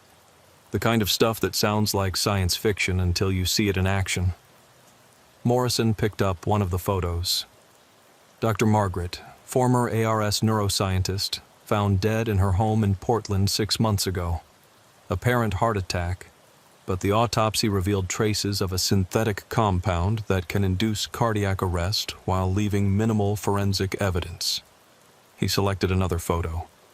Robert Hendricks, ARS behavioral psychologist, disappeared from a memory care facility in Denver 3 months ago. Security footage shows him leaving voluntarily with a nurse who was later determined to be an imposter using sophisticated identity documents. The similarities to Walter Pierce's case were unmistakable. Samantha studied the photographs, noting that all the victims appeared to have been specifically targeted based on their knowledge of classified research from decades past. "Agent Morrison, who's doing this? And why now, after all these years?" "That's what we're trying to figure out. Our working theory is that someone, possibly a foreign intelligence service, possibly a private organization, is systematically acquiring personnel with knowledge of behavior modification techniques developed by the U.S. government. But these people are in their 70s and 80s, many with dementia. How valuable could their information really be?" Morrison's expression grew darker. "More valuable than you might think. The research conducted by Advanced Research Solutions was decades ahead of anything that's been publicly acknowledged. They developed techniques for controlling human behavior that make modern propaganda and social media manipulation look primitive by comparison." He pulled out a heavily redacted document and placed it in front of Samantha. "This is a partial summary of Project Mindbridge, one of ARS's most classified programs. They were developing methods to directly influence human thoughts and actions using a combination of pharmaceutical, technological, and psychological techniques." Samantha scanned the visible portions of the document, trying to make sense of the technical language and blacked-out sections. What she could read was deeply disturbing. References to cognitive override protocols, behavioral programming sequences, and remote neural influence systems. "Are you telling me they figured out how to control people's minds?" "In limited ways, under specific conditions, yes. The research was terminated because the ethical implications were considered unacceptable, even for a classified military program. But the knowledge still exists in the minds of the people who developed it. And now someone is collecting those people." "Exactly. We think they're trying to reconstruct the complete research database by extracting information from the original researchers. The people who are being killed probably refused to cooperate. The ones being kidnapped are presumably being subjected to more persuasive methods of information extraction." Samantha thought about the security footage of Walter Pierce leaving his room with that blank expression on his face. "Agent Morrison, is it possible that whoever took Walter is using these behavior modification techniques on him? Could they have somehow programmed him to walk out voluntarily?" Morrison nodded grimly. That's exactly what we think is happening. Based on other cases, they seem to have developed ways to temporarily override a person's conscious will, essentially turning them into a compliant asset who will follow instructions without resistance. The implications were terrifying. If the kidnappers possessed technology that could control human behavior, traditional law enforcement methods would be completely inadequate. How do you arrest someone who can make witnesses forget they saw anything, or convince police officers to ignore evidence? What can we actually do? Samantha asked. If these people have access to mind control technology, how do we even investigate them effectively? Very carefully, Morrison replied. We've learned not to trust standard interrogation techniques or eyewitness testimony in these cases. Physical evidence becomes much more important, and we have to assume that anyone involved in the investigation could potentially be compromised. He showed her another document, a map of the United States with red pins marking locations where ARS-related incidents had occurred. The pins were scattered across multiple states, but there seemed to be a concentration in the Midwest. We think they're operating out of a central facility somewhere in this region, Morrison said, circling an area that included parts of Missouri, Kansas, and Nebraska. Based on the timing and logistics of the kidnappings, we estimate they need to be within a 6-hour drive of most of the target locations. Any idea what kind of facility they'd need? Something large enough to house multiple subjects, isolated enough to avoid detection, and equipped with medical and research equipment. Probably a former military installation, defunct research facility, or private compound with significant infrastructure. Samantha studied the map, noting that Lincoln County fell squarely within the suspected operational area. Agent Morrison, if Walter Pierce is still alive, how much time do we have to find him? Based on previous cases, they typically extract what they need within 72 hours. After that, the subjects either die from the stress of the interrogation process or are eliminated to prevent them from providing information to law enforcement. Samantha looked at her watch. Walter had been missing for 18 hours, which meant they had less than 3 days to locate him before he joined the growing list of ARS researchers who would never share their secrets with anyone. I need to get back to Lincoln County and continue the investigation, she said. Is there anything else you can tell me that might help? Morrison gathered up the files and photographs. Watch for patterns in communication and logistics. These operations require significant coordination and resources. Someone is funding this, providing equipment and personnel, and managing information security at a very high level. What about Tiffany Martinez, the fake nurse? Almost certainly a professional operative using a sophisticated cover identity. She's probably long gone, but any information you can gather about her could help us identify the organization she works for. As Samantha drove back to Lincoln County, her mind was racing with the implications of what Agent Morrison had told her. The disappearance of Walter Pierce wasn't just a local crime. It was part of a systematic operation to acquire classified information that could potentially be used to control human behavior on a massive scale. But there was another possibility that Morrison hadn't mentioned, one that was almost too frightening to consider. What if the people behind these kidnappings weren't trying to learn about behavior modification techniques? What if they had already mastered them and were now using them for purposes that went far beyond information extraction? When she arrived back at the police station, Samantha found her partner, Daniel Rodriguez, waiting for her with a stack of printouts and a grim expression. I've been digging deeper into the background checks for nursing home employees, he said, and I found something that's going to make you very uncomfortable. He handed her a spreadsheet showing employment records for healthcare workers across a dozen different facilities in the region. Look at the dates when people with ARS connections disappeared, then look at when temporary or new employees were hired at their facilities. Samantha scanned the data and immediately saw the pattern Rodriguez had identified. In every case, someone with credentials similar to Tiffany Martinez had been hired within 2 weeks of an ARS-related disappearance or death. The timing was too consistent to be coincidental. They've been infiltrating nursing homes and care facilities across multiple states, Rodriguez continued, placing operatives in positions where they can access vulnerable elderly residents, particularly those with backgrounds that might be of interest. How many facilities are we talking about? At least 15 that I've identified so far, possibly more. And here's the really disturbing part. Most of these operatives are still in place. They didn't disappear after completing their missions like Tiffany Martinez did. They're still working, still having access to residents, still gathering information.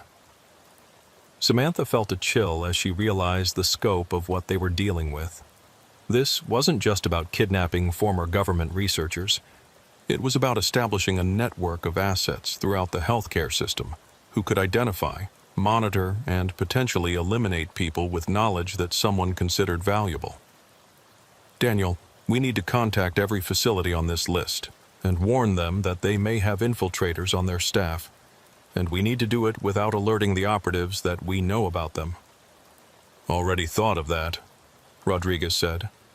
I've been working with the FBI to coordinate simultaneous interviews with facility administrators, but we have to assume that some of these operatives will realize what's happening and either disappear or escalate their activities. As if summoned by his words, Samantha's phone rang with a call from Linda Hartwell at Sunset Manor. Officer Reeves, thank God you answered. We have another problem. A big one. What's wrong? It's about Jennifer Collins, the nurse who called in sick the night Walter disappeared. She didn't call in sick. She's been found dead in her apartment. And it looks like she's been dead for at least 2 days. Samantha felt the pieces of a darker puzzle falling into place. Jennifer Collins hadn't called in sick on the night of Walter's disappearance because Jennifer Collins had already been murdered. Someone had killed her, stolen her identity information, and used it to manipulate the staffing schedule at Sunset Manor.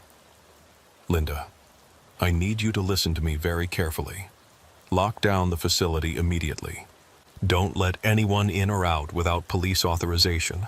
And I need a complete list of every employee who's been hired in the past 6 months, along with their personnel files. Officer Reeves, what's going on? Are we in danger?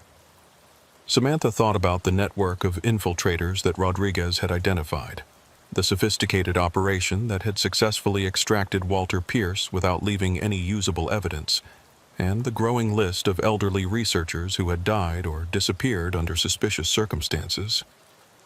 I don't know yet, she said honestly, but I think Walter's disappearance is just the beginning of something much bigger. As she hung up the phone, Samantha realized that their investigation had shifted from a missing person case to something that resembled a counterintelligence operation. They were dealing with professional adversaries who had resources, training, and objectives that went far beyond anything the Lincoln County Police Department was equipped to handle. But somewhere in the complex web of false identities, infiltrated facilities, and classified research projects, Walter Pierce was still alive and still valuable enough to keep breathing. Finding him had become more than just a matter of solving a crime. It had become a race against time to prevent classified information from falling into the hands of people who clearly understood its potential for causing harm on an unimaginable scale. And with every hour that passed, the odds of bringing Walter home alive grew smaller, while the likelihood of additional victims grew larger. The abandoned Hartwell Research Institute had been sitting empty for 12 years, slowly deteriorating in the Kansas prairie 40 miles outside of Topeka. Local teenagers sometimes dared each other to break in and explore the maze of empty laboratories and office buildings, but most found the place too unsettling to stay long. There was something about the institutional architecture and the lingering smell of chemicals that made even the boldest trespassers eager to leave. What those teenagers didn't know was that the facility wasn't as abandoned as it appeared. Officer Samantha Reeves discovered this 3 days after Walter Pierce's disappearance, following a lead that had emerged from the federal investigation into advanced research solutions. Agent Morrison had identified several former ARS facilities that remained privately owned despite appearing defunct. and Hartwell Research Institute was at the top of their list. The breakthrough had come from analyzing the cell phone data recovered from Jennifer Collins's apartment.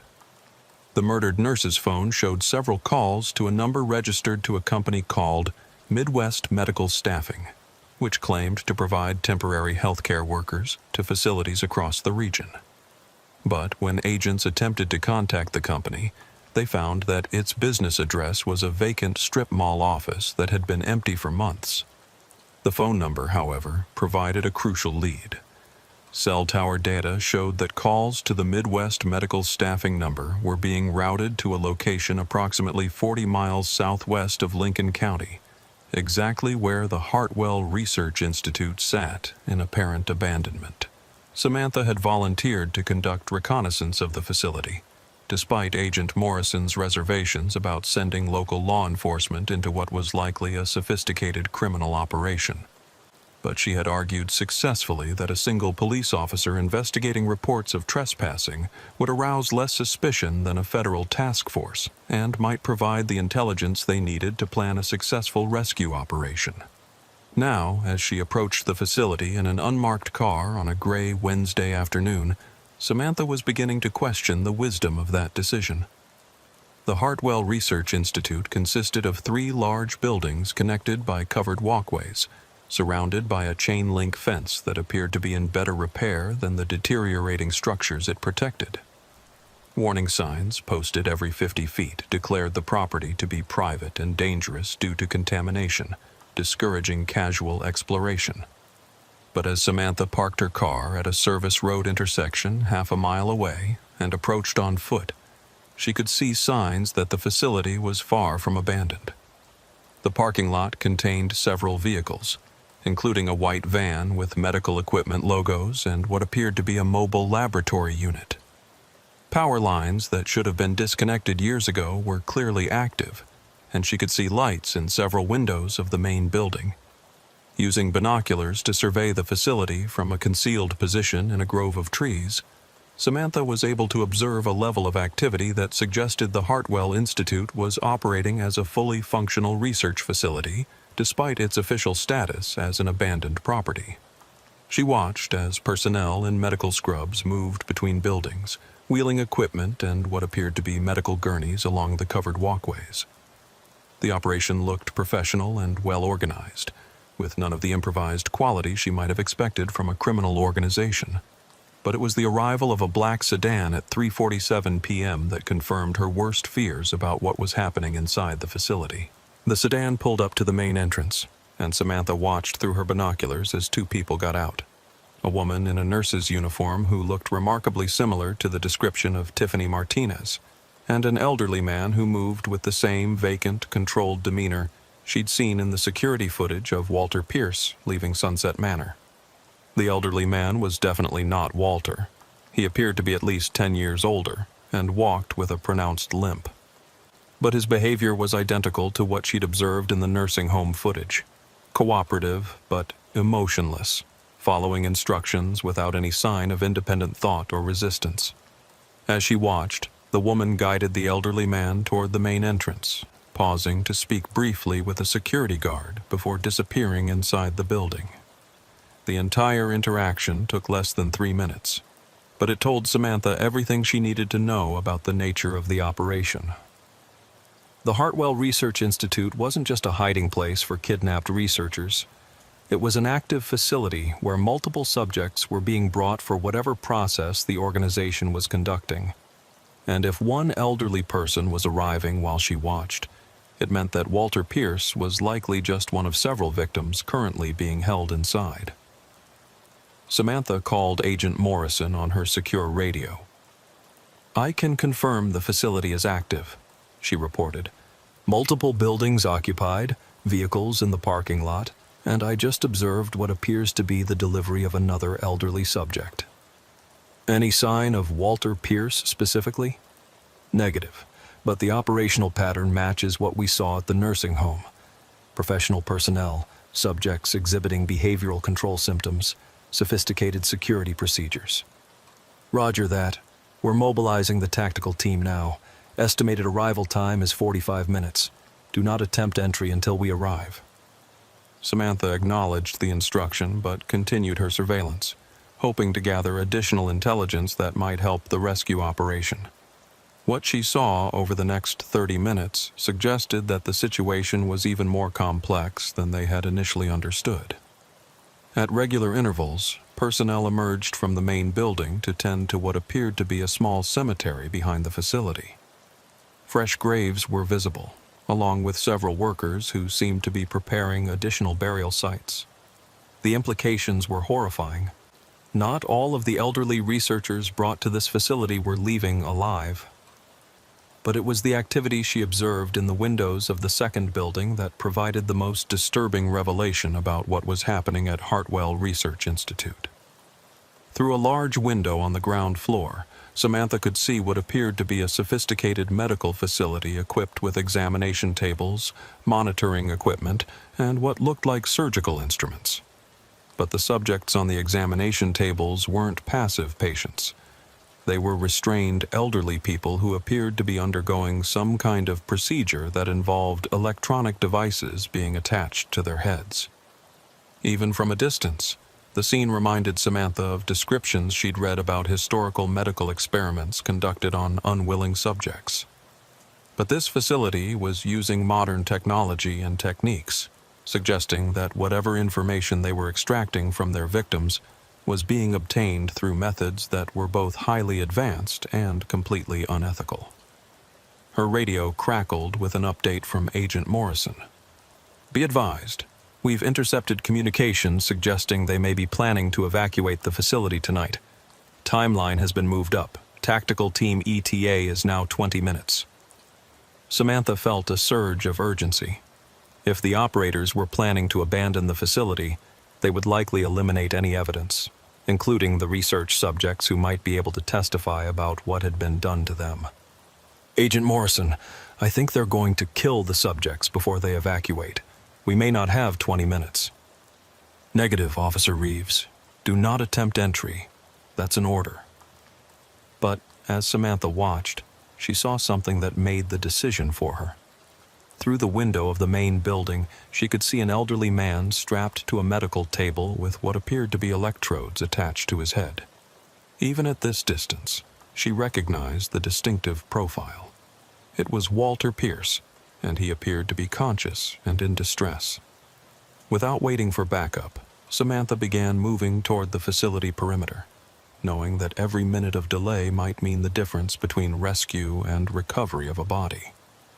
The chain-link fence was equipped with motion sensors and surveillance cameras, but Samantha had observed a section near the loading dock where tall weeds provided concealment from most angles. She managed to cut through the fence using wire cutters from her patrol car toolkit, creating an opening just large enough to crawl through without triggering obvious alarms.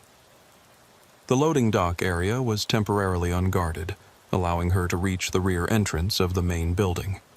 The door was locked, but it was an older institutional lock that yielded to basic lock-picking techniques she'd learned during her police training. Inside, the facility was a maze of corridors lined with rooms that had been converted from research laboratories into holding cells and medical examination areas. The smell was a combination of disinfectant, human waste, and something else, a sweet, chemical odor that reminded Samantha of stories she'd heard about industrial accidents. She could hear voices coming from deeper in the building, along with the electronic beeping of medical monitoring equipment. Following the sounds, she located a central corridor that seemed to lead to the main operational area of the facility. What she found there would haunt her for the rest of her career. The main laboratory had been converted into what could only be described as a human experimentation facility. A dozen examination tables were arranged in rows, each occupied by an elderly person in various stages of what appeared to be medical torture.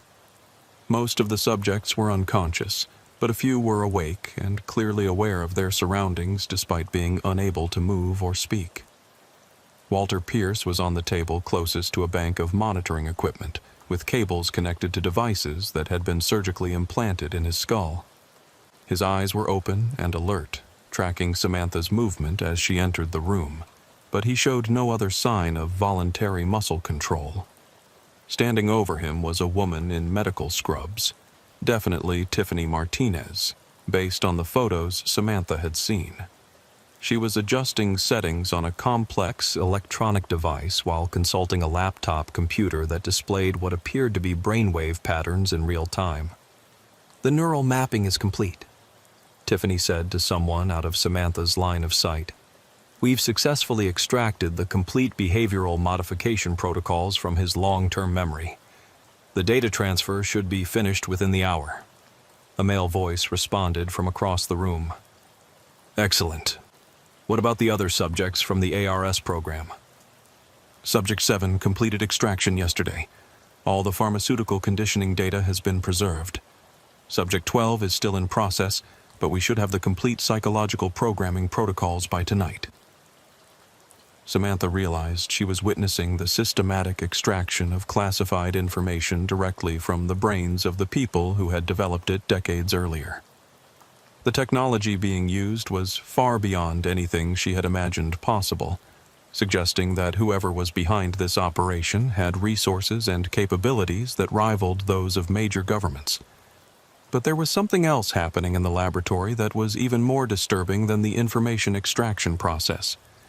At several of the examination tables, the subjects appeared to be deceased, but their bodies were still connected to the monitoring equipment and showed signs of electrical activity. Somehow, the operators were continuing to access information from the brains of people who had died during the extraction process. The implications were staggering. Not only were they systematically murdering elderly researchers to steal their memories, but they had developed technology that could continue extracting information even after death. Samantha was preparing to call for immediate backup when her radio crackled to life, loudly enough to alert everyone in the laboratory to her presence. "Officer Reeves, this is Agent Morrison. Tactical team is in position. What's your status?" The male voice in the laboratory immediately responded to the radio transmission. "We have law enforcement on the property. Initiate sterilization protocol immediately." Tiffany Martinez began rapidly typing commands into her laptop, while other personnel Samantha hadn't seen before emerged from different areas of the laboratory. She found herself surrounded by at least 6 people, all of whom seemed to be armed and professionally trained. "Officer Reeves," one of them said calmly, "you're going to need to put down your weapon and surrender. This facility is conducting authorized research under classified government contracts. Your interference constitutes a federal crime." Samantha kept her service pistol drawn, but realized she was severely outgunned and outmaneuvered. These people are being held against their will and subjected to medical torture. There's nothing authorized about what's happening here. "I'm afraid you're mistaken," the man replied. "These subjects are all volunteer participants in advanced medical research designed to treat severe neurological conditions. The procedures you've observed are experimental treatments for dementia and Alzheimer's disease." Even as he spoke, Samantha could see Tiffany Martinez and other personnel beginning to disconnect equipment and prepare what appeared to be an evacuation procedure. Whatever they were planning to do, they intended to complete it quickly and leave no evidence behind. "Officer Reeves," her radio crackled again. "Federal agents are entering the building now. Maintain your position." But as the sounds of the tactical team's entry echoed through the facility corridors, Samantha realized that the people operating this facility had been prepared for exactly this scenario. They weren't panicking or attempting to flee. They were executing a carefully planned response that suggested they had contingencies for law enforcement intervention. And as she looked at Walter Pierce's face, conscious and aware but completely helpless, she realized that whatever happened next would determine not just whether he survived, but whether the classified information in his mind would be used for purposes that could threaten far more people than just the elderly researchers who had been kidnapped and tortured in this nightmarish facility. The explosion that rocked the Hartwell Research Institute at 4:23 p.m. came without warning, sending a shockwave through the building that knocked Samantha to her knees and shattered every window in the main laboratory. Emergency lighting flickered on as the primary power systems failed, bathing the room in an eerie red glow that made the scene of medical horror even more nightmarish. In the chaos that followed the blast, Samantha lost sight of Tiffany Martinez and the other operatives who had surrounded her moments before. The sound of automatic weapons fire echoed from other parts of the building as the federal tactical team engaged with what appeared to be a well-armed security force that had been hidden within the facility. But it was what happened to the experimental subjects that would haunt Samantha for the rest of her life. As smoke filled the laboratory and debris rained down from the damaged ceiling, the monitoring equipment connected to the 12 examination tables began displaying critical alerts. The subjects who had been unconscious started convulsing as their neural implants overloaded, while those who were still aware, including Walter Pierce, showed signs of extreme distress as electrical surges coursed through the devices embedded in their brains. Samantha fought her way through the smoke and debris to Walter's examination table, trying to disconnect the cables that were connected to the implant in his skull. But the electronic device was more sophisticated than she had realized, and her attempts to remove it seemed to be causing him even more pain. "Don't," a voice said behind her. "You'll kill him if you disconnect those cables wrong." Samantha spun around to find a man in medical scrubs standing behind her, one of the operatives who had been working on the other subjects. But instead of threatening her or attempting to stop her rescue effort, he appeared to be offering help. "The neural interfaces are designed to prevent tampering," he continued. "If you disconnect them incorrectly, the electrical feedback will cause massive brain damage." "Then help me disconnect them correctly," Samantha said, keeping her service weapon trained on him while trying to evaluate whether he was attempting to help or deceive her. "I can't," he replied. "I'm Dr. Matthew Harrison, and I used to work for Advanced Research Solutions. These people kidnapped me 6 months ago and have been forcing me to participate in this project by threatening my family." The building shook again as another explosion echoed through the facility, followed by the sound of helicopters landing outside. Agent Morrison's voice could be heard over a bullhorn, demanding that all personnel in the building surrender immediately. "Doctor, if you really want to help, tell me how to save these people." Dr. Harrison moved to a control console that had survived the initial explosion and began typing rapid commands. "The only way to safely disconnect the neural interfaces is through the main computer system, but they've initiated a sterilization protocol that will overload all the implants simultaneously in about 10 minutes. What does that mean? It means they're planning to kill all the subjects to prevent them from providing testimony about what was done to them. The electrical overload will destroy their brains while making it appear that they died from injuries sustained during the tactical assault."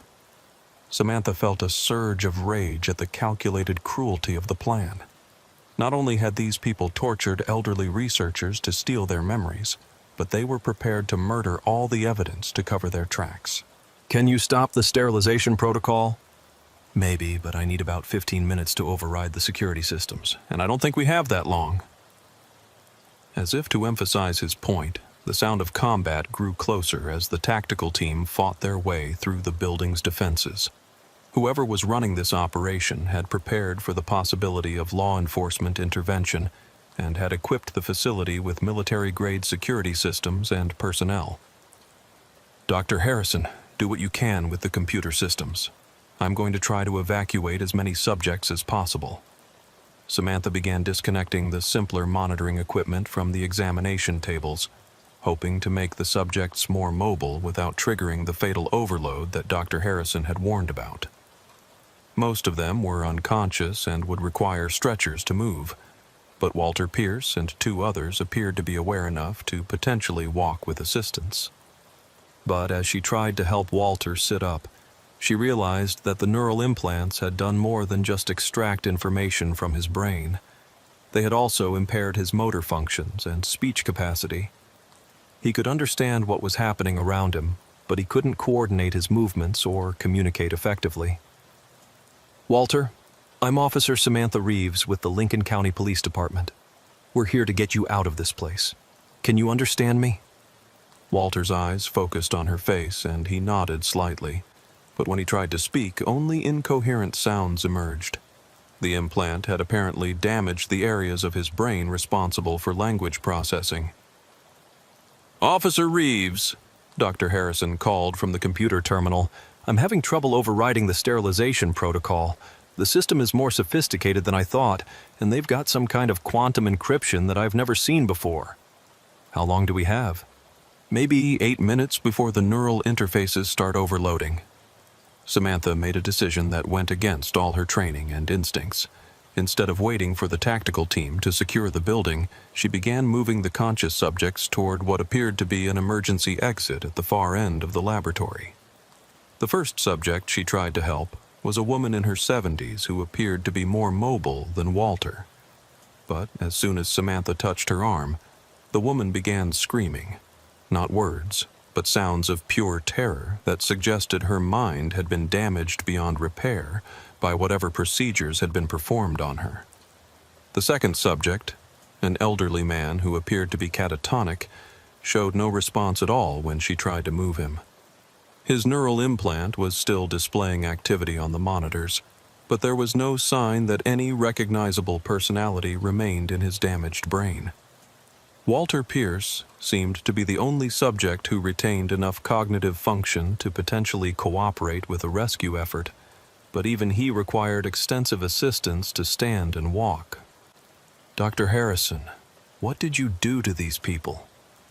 "The neural interface technology was designed to extract specific memories without damaging other brain functions," he replied, while continuing to work frantically at the computer terminal. "But the people running this operation pushed the extraction process beyond safe limits. They weren't just copying information, they were essentially strip mining these people's brains for every fragment of knowledge they contained." "And the subjects who died?" "The extraction process was so intensive that their brains couldn't handle the stress. But even after death, the neural interfaces could continue accessing residual electrical activity for several hours, allowing them to recover additional information from dying brain tissue." Samantha felt sick as she realized the full scope of what had been done at this facility.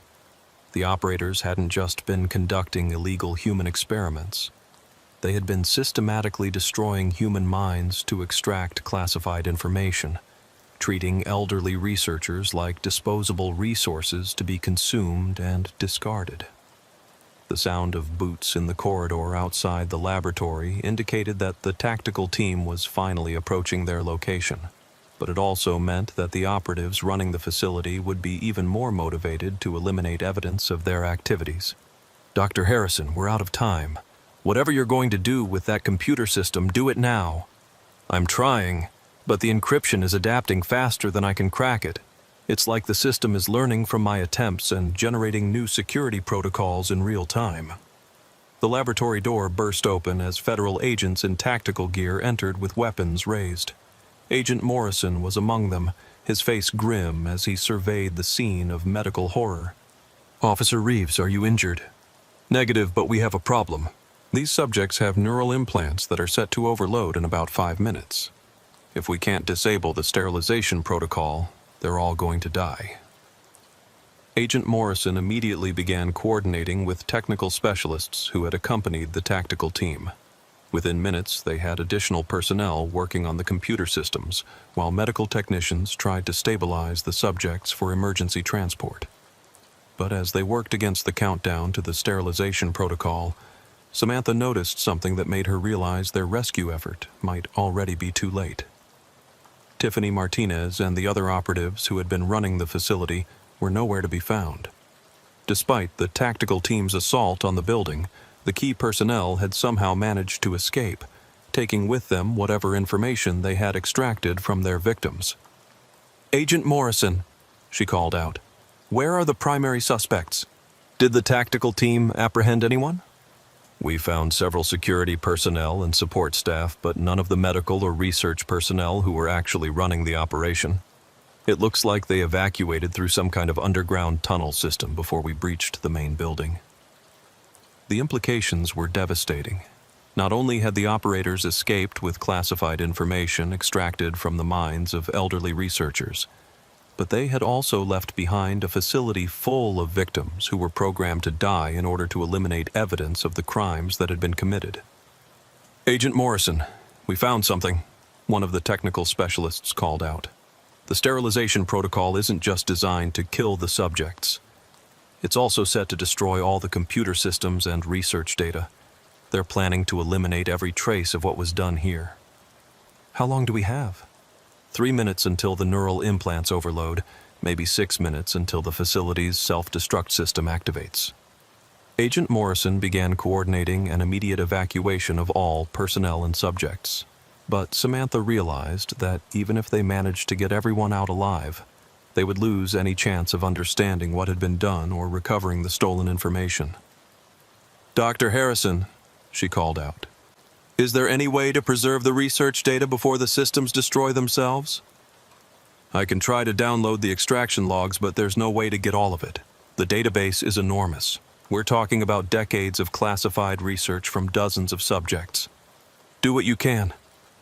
As federal agents and medical personnel worked frantically to evacuate the subjects from the laboratory, Samantha stayed with Walter Pierce, trying to provide some comfort to a man whose mind had been systematically destroyed by people who viewed human consciousness as nothing more than a data storage system to be exploited. Walter looked at her with eyes that still showed intelligence and awareness, but when he tried to communicate, the damage to his brain made coherent speech impossible. He seemed to understand that they were trying to help him, but there was also a profound sadness in his expression that suggested he knew he would never fully recover from what had been done to him. The countdown reached 0 at 4:47 p.m. Instead of the massive electrical overload that Dr. Harrison had predicted, there was only a series of small sparks from the neural implants as their power systems simply shut down. The sterilization protocol had malfunctioned, leaving the subjects alive, but the computer systems locked in an encrypted state that made data recovery impossible. As they carried Walter Pierce and the other survivors out of the facility, Samantha could see smoke rising from other buildings in the complex. The self-destruct system was working properly, even if the subject elimination protocol had failed, ensuring that any evidence of the operation would be destroyed within minutes.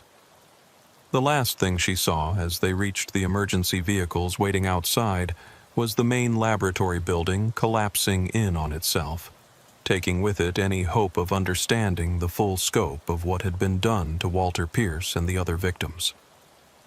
3 weeks later, Samantha visited Walter at the specialized medical facility where he was receiving treatment for his brain injuries. The neural implant had been successfully removed, but the damage it had caused appeared to be permanent. He could understand simple communication and perform basic tasks, but his capacity for complex thought and speech had been irreversibly compromised.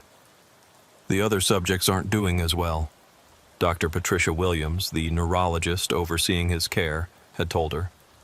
"Most of them suffered more extensive brain damage and will require permanent institutional care. Walter was lucky, if you can call it that." "What about the people who did this? Any leads on where they went?" "The FBI is still investigating, but they've essentially vanished.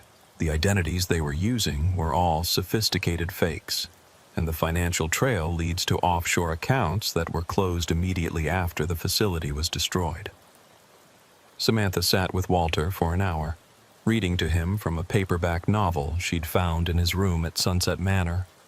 He seemed to enjoy the familiar routine, even if he couldn't follow the complex plot anymore.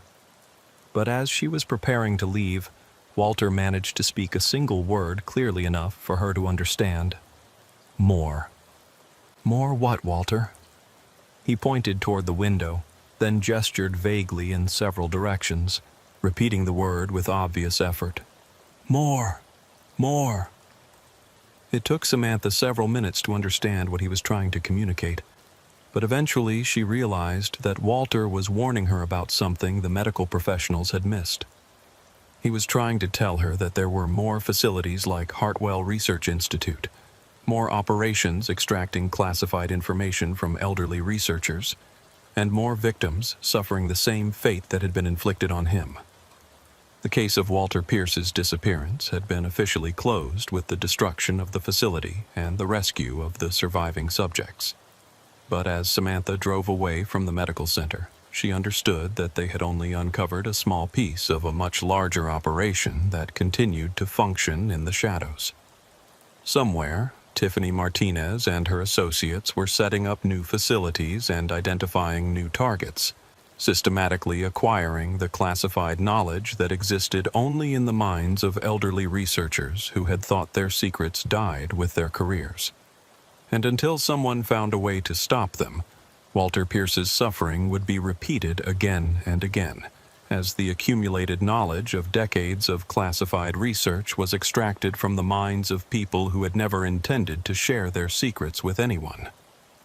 The question that would haunt Samantha for years to come was whether law enforcement would ever be able to match the resources and sophistication of an organization that could make people disappear from secured facilities and extract information directly from their brains, using technology that seemed to belong more to science fiction than to the real world. Walter Pierce had survived, but his mind had been stripped of everything that made him who he was.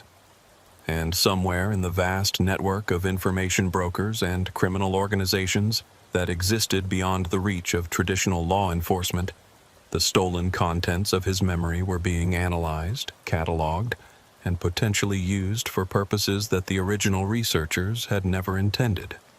The missing persons case had been solved, but the larger questions it raised about the security of classified information and the vulnerability of elderly researchers would remain unanswered, hidden in the same shadows that concealed the people responsible for Walter's ordeal. Some secrets, Samantha had learned, were valuable enough that people would commit unspeakable crimes to obtain them. And some victims would never fully recover from the process of having their minds systematically dismantled by people who viewed human consciousness as nothing more than a storage medium to be exploited. The nightmare that had begun with an empty bed at Sunset Manor had ended, but the larger horror it represented continued somewhere beyond the reach of justice. Officer Ashley Martinez had worked enough teenage party cases to know that most of them followed predictable patterns. Parents go out of town, word spreads through social media, 50 kids show up where only 10 were invited. Someone calls the police about noise, and everyone scatters when the patrol cars arrive. Usually, the worst consequences were some broken furniture and embarrassed parents dealing with underage drinking citations. But the party at 1847 Hillcrest Avenue in suburban Phoenix, Arizona was different from the moment Ashley arrived on scene. The house belonged to the Hendricks family, affluent suburbanites who had left their 17-year-old daughter Chelsea home alone while they attended a business conference in Chicago. What should have been a quiet weekend had turned into something much more complicated when Chelsea decided to throw what her friends later described as an intimate gathering that somehow ballooned into a full-scale house party with over 100 attendees. The call had come in at 2:17 a.m. from a neighbor complaining about loud music and cars parked throughout the residential street. Ashley had responded, expecting a routine noise complaint, but what she found when she arrived suggested that something had gone seriously wrong during the evening's festivities. The house was empty except for 3 teenagers who appeared to be passed out on various pieces of furniture in the living room. Empty alcohol bottles and red plastic cups littered every surface, and there were clear signs that the party had gotten significantly out of hand. Broken decorations, overturned furniture, and what appeared to be vomit stains on the carpet. But Chelsea Hendricks was nowhere to be found. Ashley's attempts to wake the 3 unconscious teenagers initially met with limited success. 2 of them, a boy and girl who appeared to be around 16, were so intoxicated that they couldn't provide coherent information about what had happened during the party or where Chelsea might be. The 3rd teenager, a 17-year-old named Brandon Walsh, was slightly more responsive but seemed disoriented and confused about basic facts. "Where's Chelsea?" Ashley asked as Brandon slowly regained consciousness on the living room couch. "Chelsea? I don't know. She was here earlier. We were all hanging out, having a good time." Brandon's speech was slurred and his eyes had difficulty focusing on Ashley's face. "When did you last see her?" "I don't remember. Everything's kind of blurry after maybe midnight. There were a lot of people here." Ashley checked the rest of the house, finding evidence that the party had extended to every room, including the bedrooms upstairs. Chelsea's parents' bedroom had been thoroughly ransacked, with jewelry and personal items scattered across the floor. Several windows were open and the back door was unlocked, suggesting that people had been coming and going freely throughout the evening. But it was what Ashley found in Chelsea's bedroom that first suggested this wasn't just a case of a teenage girl who had passed out somewhere or gone home with friends. The room looked like it had been searched by someone looking for something specific. Dresser drawers had been pulled out and their contents dumped on the floor. The closet had been emptied, and even the mattress had been pulled off the bed frame. Personal items that should have been important to a teenage girl, photographs, jewelry, electronics, were scattered carelessly around the room as if whoever had been searching wasn't interested in typical valuables. Ashley called for backup and began documenting the scene while trying to get more coherent information from the three unconscious teenagers. As they gradually sobered up, a disturbing picture began to emerge of a party that had started normally, but had taken several concerning turns as the evening progressed. "There were people here I didn't recognize," Brandon said as his memory began to clear. "Chelsea invited maybe 20 people, but word got out on social media and all these random people started showing up. Some of them were way older, like college age, or even older than that." "Did Chelsea know these older people?" "I don't think so. She seemed kind of uncomfortable when they started arriving, but she didn't want to be rude and ask them to leave. You know how Chelsea is. She always tries to be nice to everyone." Ashley was taking notes while coordinating with the backup officers who had arrived to help process the scene. The other two teenagers were slowly becoming coherent enough to provide additional information about the party's progression. Amber Rodriguez, 16, had been Chelsea's best friend since middle school and had helped plan the original small gathering. Her account of the evening was fragmented, but suggested that the party had taken an unexpectedly dark turn sometime after midnight. "People kept arriving who none of us knew," Amber said, holding an ice pack to her head and looking nauseated. "And they weren't just college kids looking for a party. Some of them were really creepy, asking weird questions about Chelsea's parents and what they did for work." "What kind of questions?" "Like, where they worked, how much money they made, whether they traveled a lot for business. At first we thought they were just making conversation, but then they started asking about security systems and whether the family had expensive stuff worth stealing." The third teenager, Matthew Kim, had arrived at the party around 10 p.m. and had a clearer memory of the early evening events. His account suggested that the party had been deliberately targeted by people with specific intentions beyond just crashing a teenage house party. "There was this group of older guys who showed up around 11, Matthew said. "They had their own alcohol and were offering people drinks, but the drinks were really strong, like stronger than normal beer or whatever. People started getting way more messed up than they should have been." Ashley felt alarm bells going off in her head. "Matthew, are you saying you think people's drinks were spiked with something?" "I don't know for sure, but yeah, maybe. I saw Chelsea talking to one of these guys for like 20 minutes, and she seemed fine, but then after she had one of their drinks, she got really out of it really fast." "Can you describe these older men?" "There were 3 or 4 of them. The main guy was maybe in his 30s, well-dressed, like he had money. He seemed to know a lot about Chelsea's family, knew her parents' names, knew they were out of town, knew about her dad's job. It was weird how much he knew." Ashley was already calling for detectives and a crime scene team.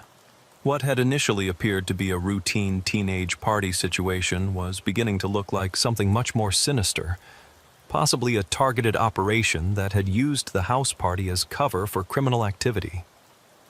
Matthew, did you see Chelsea leave with anyone? Or see her go anywhere specific in the house? That's the weird part.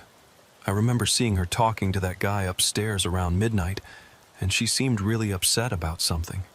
But after that, I don't remember seeing her at all. And I was here until you guys showed up.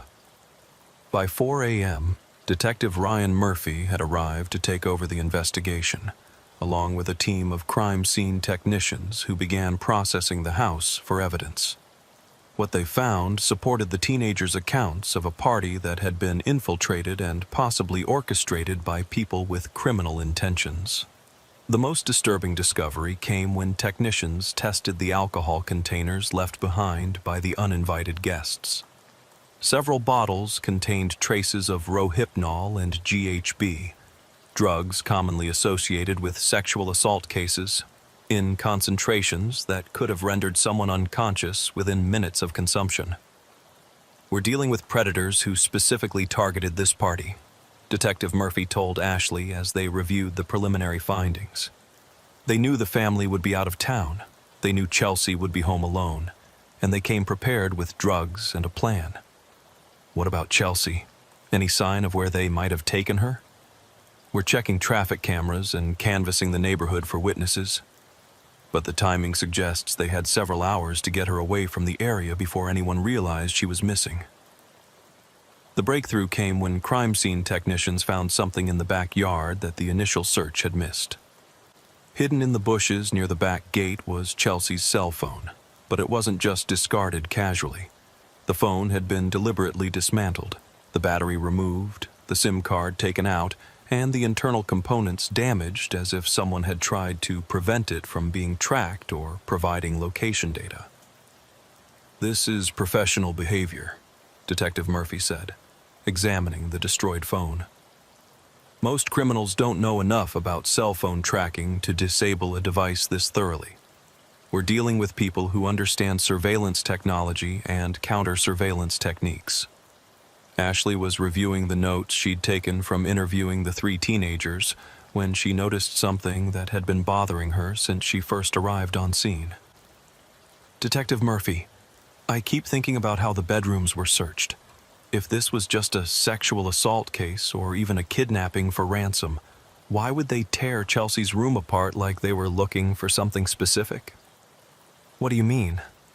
"The way her room was ransacked. It wasn't random vandalism or someone looking for valuables to steal.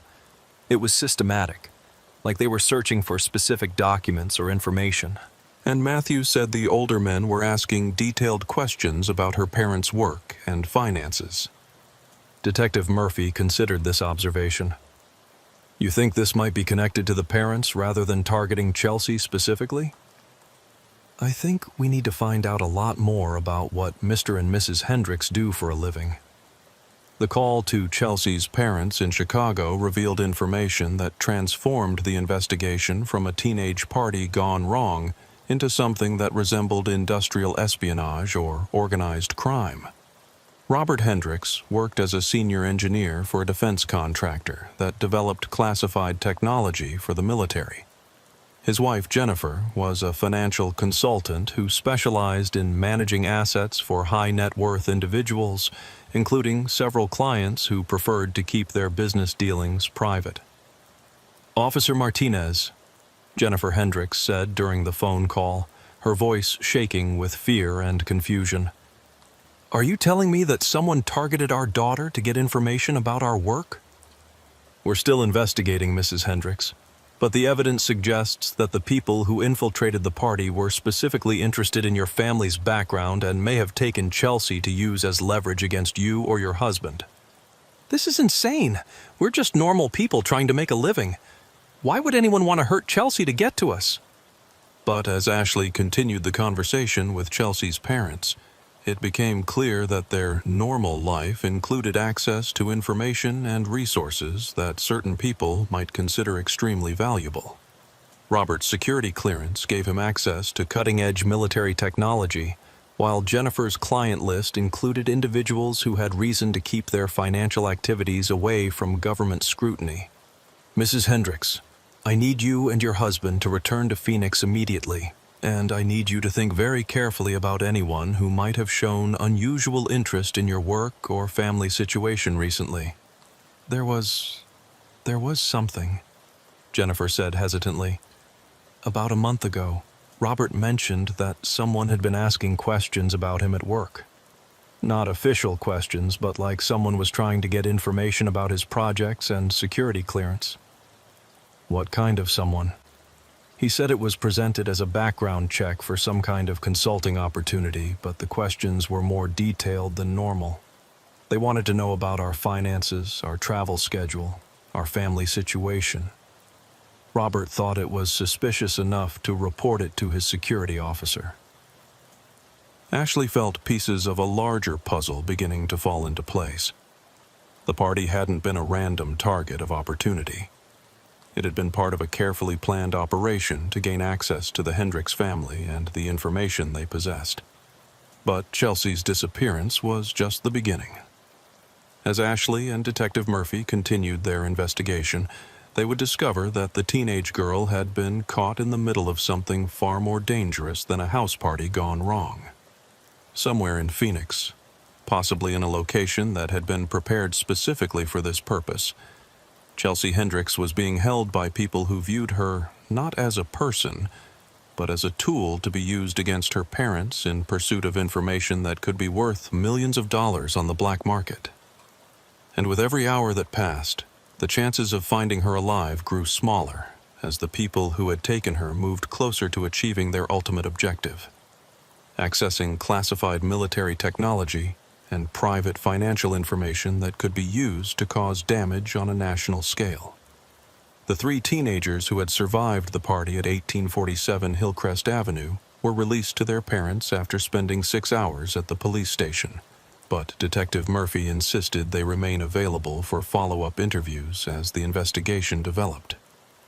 What none of them realized as they left the station that morning was how dramatically their stories would change over the following days. Officer Ashley Martinez had been assigned to conduct the follow-up interviews, and she began with Brandon Walsh, the 17-year-old who had seemed most coherent during the initial questioning. When she met with Brandon and his parents at their home 2 days after the party, she found a young man who appeared to be struggling with memory problems that went beyond normal alcohol-induced blackouts. "Brandon, I'd like to go through the events of Saturday night again, now that you've had time to recover," Ashley said, sitting across from him in his family's living room while his parents listened anxiously. "I've been trying to remember," Brandon said, rubbing his temples as if fighting a headache. "But it's like there are pieces missing, not just fuzzy, but actually missing, like someone took parts of my memory and deleted them." "What's the last thing you remember clearly?" Chelsea introducing me to some of the older guys who crashed the party. One of them seemed really interested in talking to me, asking about school, my plans after graduation, that kind of thing. He seemed nice enough, but there was something weird about how much attention he was paying to me. Ashley made notes while encouraging Brandon to continue. "Can you describe this man?" "Tall, maybe 6'2", dark hair, well-dressed. He looked like he had money, you know. Expensive watch, nice shoes.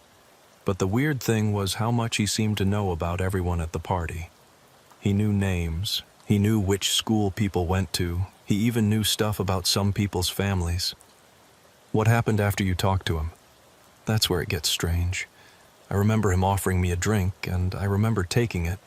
But after that..." Brandon paused, his expression troubled.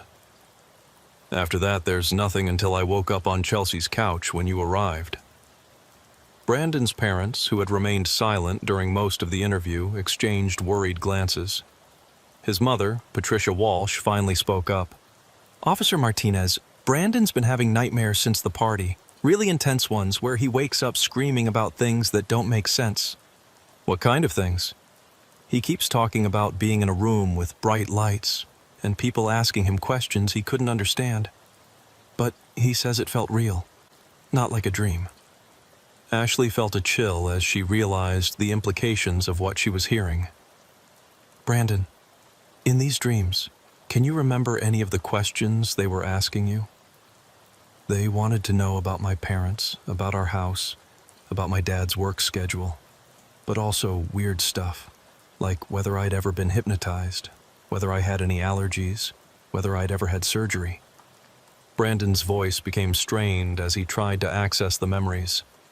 The whole thing felt like some kind of medical examination, but that's impossible because I was at Chelsea's house the whole time. Are you sure you were at Chelsea's house the whole time? Brandon stared at her for a long moment, his face pale. I don't know. I thought I was, but now that you ask, I can't actually remember being in any specific room at Chelsea's house after about midnight. The interview with Amber Rodriguez yielded even more disturbing information. Chelsea's best friend had been dealing with similar memory gaps and nightmares, but her recollections included details that suggested something had happened to her that went far beyond simply drinking too much at a party. I keep having these flashes of being somewhere else, Amber told Ashley as they sat in a quiet corner of the coffee shop where Amber worked part-time. Not Chelsea's house, but somewhere with concrete walls and medical equipment. Medical equipment? Like in a hospital or a doctor's office. I remember being on some kind of table with bright lights overhead and people in masks standing around me. But that's impossible, right? I was at Chelsea's party the whole time. Ashley studied Amber's face carefully, noting the genuine confusion and distress in her expression. Amber, these memories you're having, do they feel like dreams, or do they feel real? That's the problem. They feel completely real. More real than my memories of being at the party, actually. I can remember specific details, the smell of disinfectant, the sound of machines beeping, even conversations between the people who were doing things to me. What kind of things? Amber's voice dropped to almost a whisper. They were asking me questions while I was on this table. Personal questions about Chelsea's family, about her parents' work, about the layout of their house. But I was answering them even though I didn't want to, like I couldn't control what I was saying. Ashley felt a growing sense of unease as she realized what Amber might be describing. Did they give you any kind of injection or medication? I think so. I remember a sharp pain in my arm, and then everything became really fuzzy.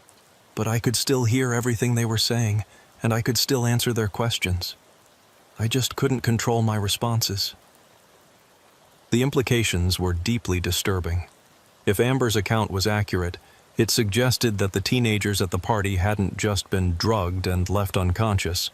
They had been systematically interrogated using pharmaceutical methods designed to extract information against their will. Amber, I need you to think very carefully about this next question. In these memories, did you see Chelsea? Was she there with you?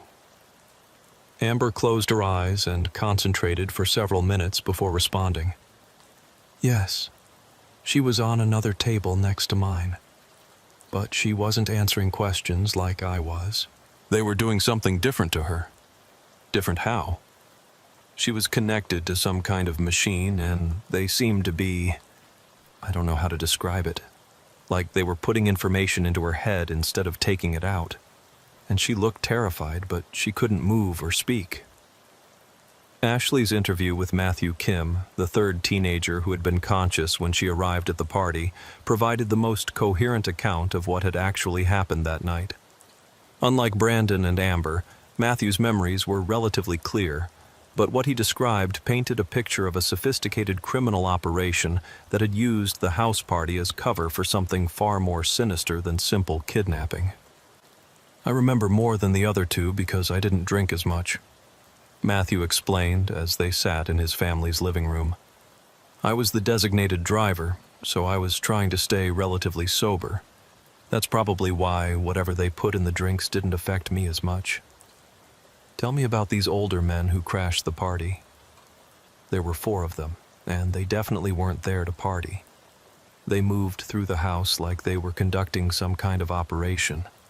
One of them was asking people questions and getting them to drink from specific bottles. Another one was taking photographs of everything. The house, the people, even family photos on the walls. What happened to the people who drank from those specific bottles? They got really messed up really fast, but not in a normal drunk way, more like they were in some kind of trance. They could walk and talk, but they seemed to be following instructions from the older guys without really thinking about it. Ashley made careful notes as Matthew continued his account. Did you see what happened to Chelsea specifically? Around midnight, one of the older guys, the one who seemed to be in charge, took Chelsea upstairs. She was already pretty out of it from whatever was in that drink. About 20 minutes later, they both came back downstairs, but Chelsea looked completely different. Different how? Like she wasn't really there anymore. Her eyes were open and she was walking around, but it was like someone else was controlling her body. She wasn't responding to her friends, wasn't acting like herself at all. Matthew's description matched what Ashley had observed on the security footage from other cases involving sophisticated criminal organizations, victims who appeared to be conscious but were actually under some form of pharmaceutical or psychological control. Matthew, did you see Chelsea leave the house? That's the weird part.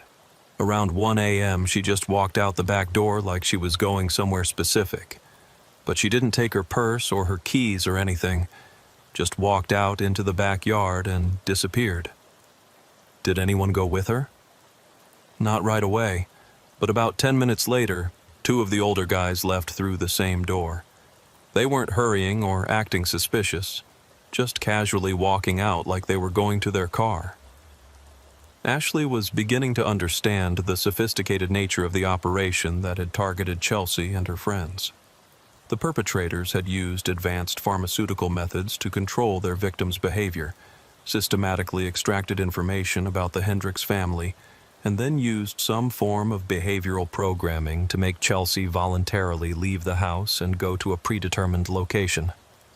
Matthew, during the time you were observing all this, did any of the older men show particular interest in you or try to get you to drink anything specific? One of them kept offering me drinks, but when I told him I was driving, he seemed to lose interest in me. It was like once he realized I wasn't going to be as easily affected, he just ignored me. Did you overhear any conversations between these men? Some of it.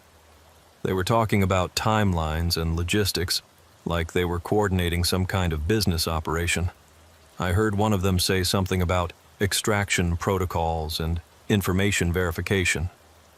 It sounded really professional, like they'd done this kind of thing before. The picture that emerged from the 3 interviews was deeply disturbing. The house party had been infiltrated by a team of professional criminals who had used sophisticated methods to drug and interrogate teenagers in order to extract information about Chelsea's family. Then they had used some form of behavioral control to make Chelsea voluntarily accompany them to a secondary location. But there were still crucial questions that remained unanswered. Where had they taken Chelsea? What did they ultimately want from her parents? And how had they acquired the advanced pharmaceutical and psychological techniques they had used on the party attendees? Detective Murphy was coordinating with federal agencies to investigate the sophisticated nature of the operation, but Ashley was focused on a more immediate concern. If the perpetrators had been able to control Chelsea's behavior to the extent that Matthew described, they might still be using her as an unwilling asset in whatever larger plan they were executing. Detective Murphy, Ashley said, as they reviewed the interview notes, I think we need to consider the possibility that Chelsea isn't just a kidnapping victim. Based on what Matthew observed, she may have been programmed to cooperate with her captors in some way. You mean like brainwashing? Something like that, but more sophisticated. The pharmaceutical methods they used on the other teenagers, combined with whatever they did to Chelsea upstairs, might have been designed to make her a compliant participant in whatever they're planning. The implications were frightening. If Chelsea was being used as an unwilling accomplice in a scheme to extract classified information from her parents, traditional rescue methods might not be effective. They would need to understand the psychological conditioning she had been subjected to in order to safely extract her from the situation. But first, they had to find her. And with each passing hour, the chances of locating her before the perpetrators achieved their ultimate objective grew smaller. As Ashley continued her investigation, she couldn't shake the feeling that the house party had been just the first phase of a larger operation that was still unfolding. Somewhere in Lincoln County, Chelsea Hendricks was being held by people who had turned her into a weapon against her own family, using advanced techniques that blurred the line between kidnapping and mind control. The question that haunted Ashley was whether they would be able to find Chelsea before her captors used her to destroy everything her parents had worked to build, and whether the young woman they eventually rescued would still be recognizable as the person she had been before that terrible night. The abandoned warehouse on Industrial Boulevard had been empty for 3 years, another casualty of Phoenix's shifting manufacturing sector. But Officer Ashley Martinez discovered that appearances could be deceiving when she followed up on an anonymous tip about unusual activity at the facility. The tip had come through the department's confidential hotline at 3 a.m. on Thursday morning, exactly 4 days after Chelsea Hendricks's disappearance. The caller, who identified himself only as someone who knows what happened at that party, provided specific details about vehicles being seen at the warehouse during late-night hours, and mentioned seeing a teenage girl who matched Chelsea's description. Ashley had wanted to coordinate the warehouse investigation with Detective Murphy and federal agents, but the caller had been insistent that law enforcement presence would cause the perpetrators to relocate their operation immediately. Against her better judgment, she decided to conduct initial reconnaissance alone, planning to call for backup once she had confirmed whether the location was actually connected to Chelsea's case. The warehouse district was deserted at 4 p.m. on a Thursday afternoon, with most of the remaining businesses having closed hours earlier. Ashley parked her patrol car a quarter-mile away and approached the target facility on foot, using abandoned buildings and shipping containers as cover, while she observed the exterior of the warehouse. At first glance, the building appeared to be completely vacant. The parking lot was empty, windows were boarded up, and weeds had grown up around the loading docks. But as Ashley watched from her concealed position, she began to notice subtle signs that suggested the facility was not as abandoned as it appeared. The chain-link fence surrounding the property was in better repair than expected for a building that had been empty for 3 years. Several of the security cameras mounted on light poles appeared to be active, their red recording lights blinking steadily. Most telling of all, there were fresh tire tracks in the dirt near a side entrance that suggested regular vehicle traffic. Ashley was preparing to call Detective Murphy when she observed something that made her realize the investigation had taken a dangerous turn. A black SUV pulled into the warehouse parking lot and stopped near the main entrance. 3 people got out, 2 men in business suits and a teenage girl who appeared to be moving in the same controlled, trance-like manner that Matthew Kim had described observing in Chelsea at the house party. Even from a distance, Ashley could see that the girl matched Chelsea's physical description. But her behavior was deeply unsettling. She walked with mechanical precision, showed no awareness of her surroundings, and followed the 2 men's instructions with the blank compliance of someone whose will had been completely overridden. Ashley immediately called for backup while maintaining visual surveillance of the warehouse. But as she waited for additional units to arrive, she witnessed something that convinced her that waiting for backup might not be an option. One of the men who had arrived with Chelsea made a phone call, and within minutes, several other vehicles began arriving at the warehouse. What had appeared to be an abandoned building suddenly became a hub of activity as people in medical scrubs and business attire began moving equipment and documents out of the facility.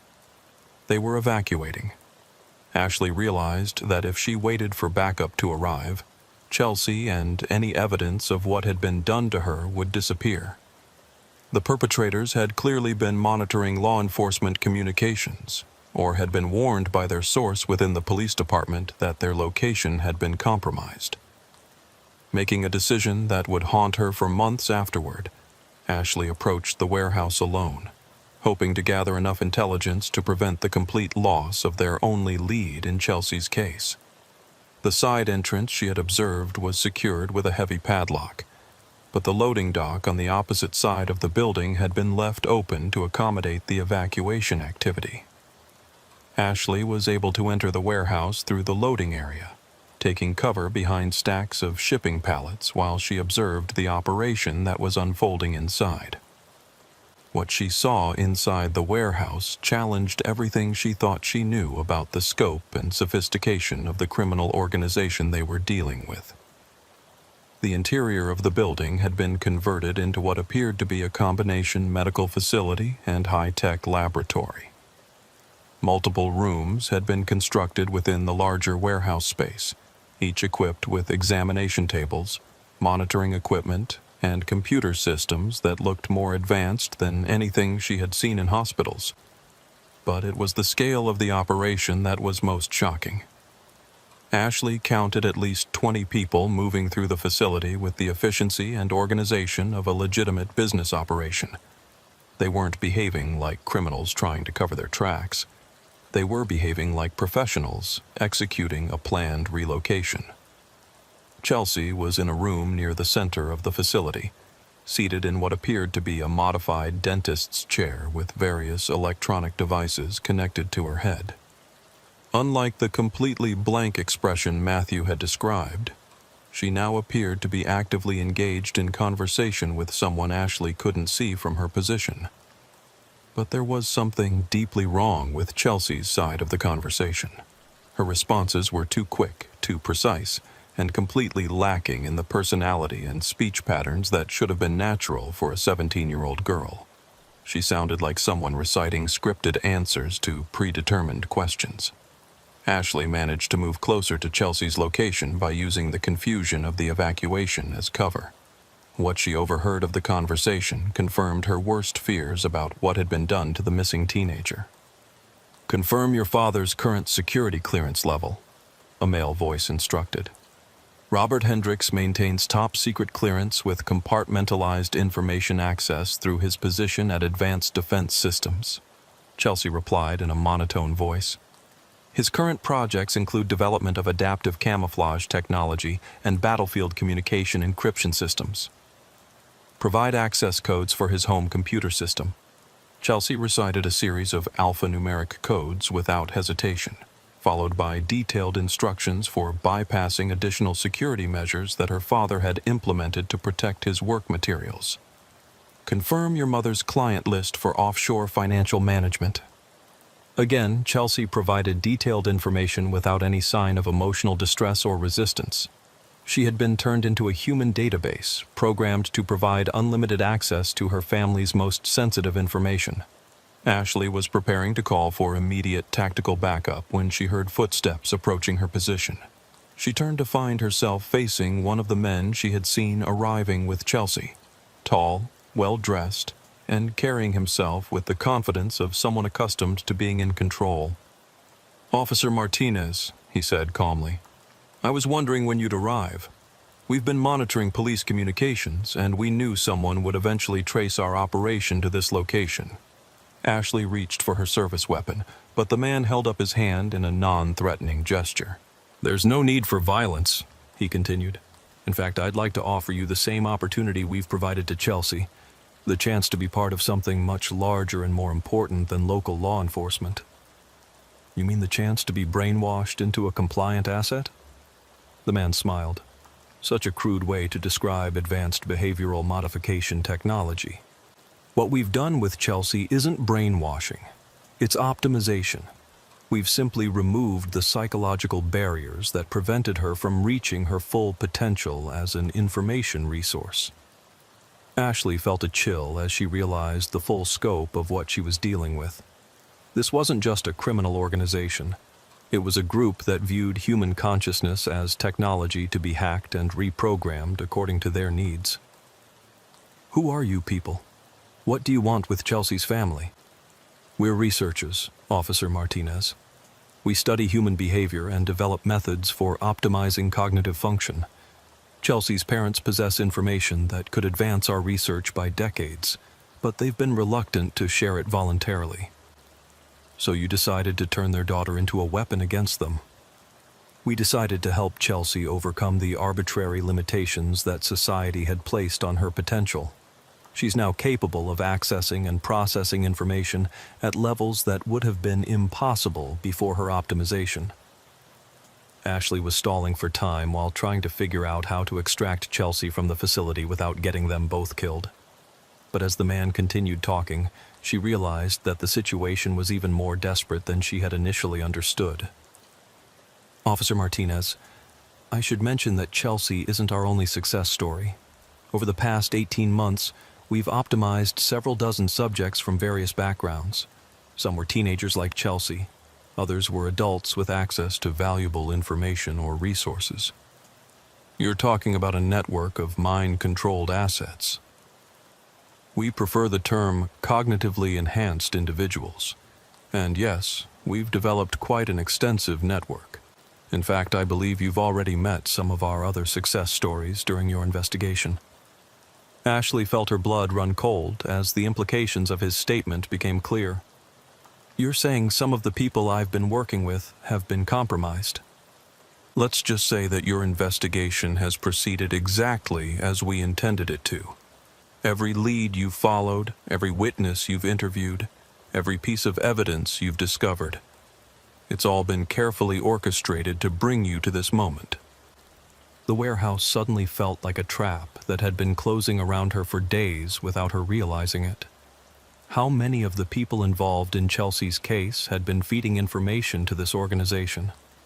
How much of what she thought she knew about the investigation had been deliberately manipulated? What do you want from me? The same thing we've given Chelsea, the opportunity to transcend the limitations of normal human consciousness.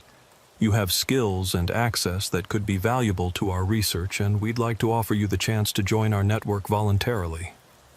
And if I refuse? The man's expression didn't change, but his tone became slightly colder. Then you'll join our network involuntarily. The optimization process works equally well either way, though voluntary subjects tend to adapt more quickly to their enhanced capabilities. Ashley was reaching for her radio to call for backup when she heard the sound of vehicles approaching the warehouse at high speed. Through the windows, she could see police cars and federal tactical units surrounding the building. But instead of looking concerned about the law enforcement response, the man seemed pleased. "Excellent timing," he said. "This will be a perfect demonstration of how effectively our network has penetrated local and federal law enforcement agencies." As Ashley watched in horror, some of the responding officers began taking positions that would prevent the escape of their fellow officers rather than the suspects. The tactical operation that should have been a rescue mission was being sabotaged from within by people who appeared to be legitimate law enforcement personnel. The investigation into Chelsea Hendricks's disappearance had led Ashley into a nightmare scenario where she couldn't trust her colleagues, couldn't rely on backup, and couldn't be sure which of her own memories and perceptions had been manipulated by an organization that treated human consciousness like software to be hacked and reprogrammed. And somewhere in the chaos of the compromised rescue operation, Chelsea continued to sit in her modified chair, providing detailed information about her family's secrets to people who viewed her not as a victim to be saved, but as a successfully reprogrammed asset to be protected and utilized. The tactical operation at the warehouse on Industrial Boulevard collapsed into chaos within minutes of its initiation. Officer Ashley Martinez watched from her position inside the facility as the law enforcement response fractured along lines that had been invisible until this moment. Lines between officers who were genuinely trying to rescue Chelsea Hendricks and those who had been compromised by the organization they were supposed to be fighting. The first sign of sabotage came when Detective Murphy's voice crackled over the radio with orders that made no tactical sense. Instead of establishing a perimeter to prevent escape, units were being directed to positions that would allow the warehouse personnel to evacuate through predetermined routes. All units, establish containment positions at grid references Alpha 7 through Delta 3. Murphy's voice instructed. Do not approach the primary structure until federal assets have secured the interior. But Ashley could see through the warehouse windows that there were no federal assets approaching the building. The tactical units that should have been moving to secure Chelsea and apprehend her captors were instead taking defensive positions that protected the evacuation operation. Officer Martinez, the well-dressed man said, seeming to enjoy her realization that the rescue operation had been compromised from the beginning. I think you're beginning to understand the scope of what you're dealing with. This isn't just about Chelsea or her family. It's about a fundamental shift in how human resources can be managed and optimized. Ashley was trapped between wanting to maintain her position to protect Chelsea and needing to alert someone, anyone, in law enforcement who hadn't been compromised. But as she listened to the radio traffic coordinating the tactical response, she began to suspect that the infiltration was more extensive than she had imagined. How many? She asked. How many what, Officer Martinez? How many people in law enforcement are working for you? The man consulted a tablet device. In Lincoln County specifically? About 30% of sworn personnel, plus key positions in dispatch and administration. Nationally, we've achieved significant penetration in most major departments and federal agencies. The numbers were staggering. If he was telling the truth, the organization had effectively taken control of law enforcement response capabilities in multiple jurisdictions, making traditional police work ineffective against their operations. What's your end game?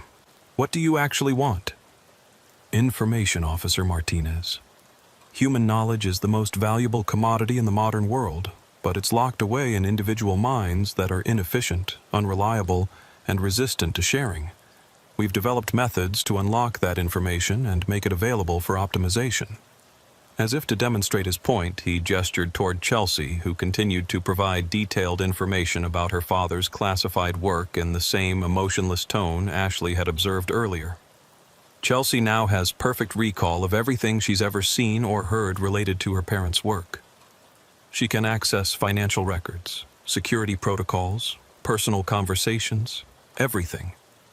And she can share that information without the emotional barriers that would normally prevent such disclosure. You're talking about industrial espionage on a massive scale. We're talking about the next stage of human evolution. The arbitrary boundaries between individual minds are inefficient. Our methods allow for true information sharing and collective cognitive enhancement. Ashley was about to respond when she heard something that made her blood run cold. Over the radio, she could hear Detective Murphy coordinating with someone identified as Asset Command, using language and protocols that belonged to the organization, rather than legitimate law enforcement. Asset Command, this is Murphy. Target package is secure and ready for extraction. Recommend immediate relocation to secondary facility. Copy that, Murphy. Initiate cleanup protocol and prepare for full site evacuation. Ashley realized that Detective Murphy, her supervisor, the man who had been leading the investigation into Chelsea's disappearance, was actually coordinating with her captors to ensure their successful escape. The warehouse had become a trap, not for the criminals, but for any law enforcement personnel who hadn't been compromised. Ashley was probably the only genuine police officer on scene, surrounded by people who appeared to be her colleagues but were actually working for the organization that had taken Chelsea. Officer Martinez, the well-dressed man said, I think you're beginning to understand your situation. You have two choices. Join our network voluntarily and retain some measure of your original personality, or resist and be optimized through more direct methods.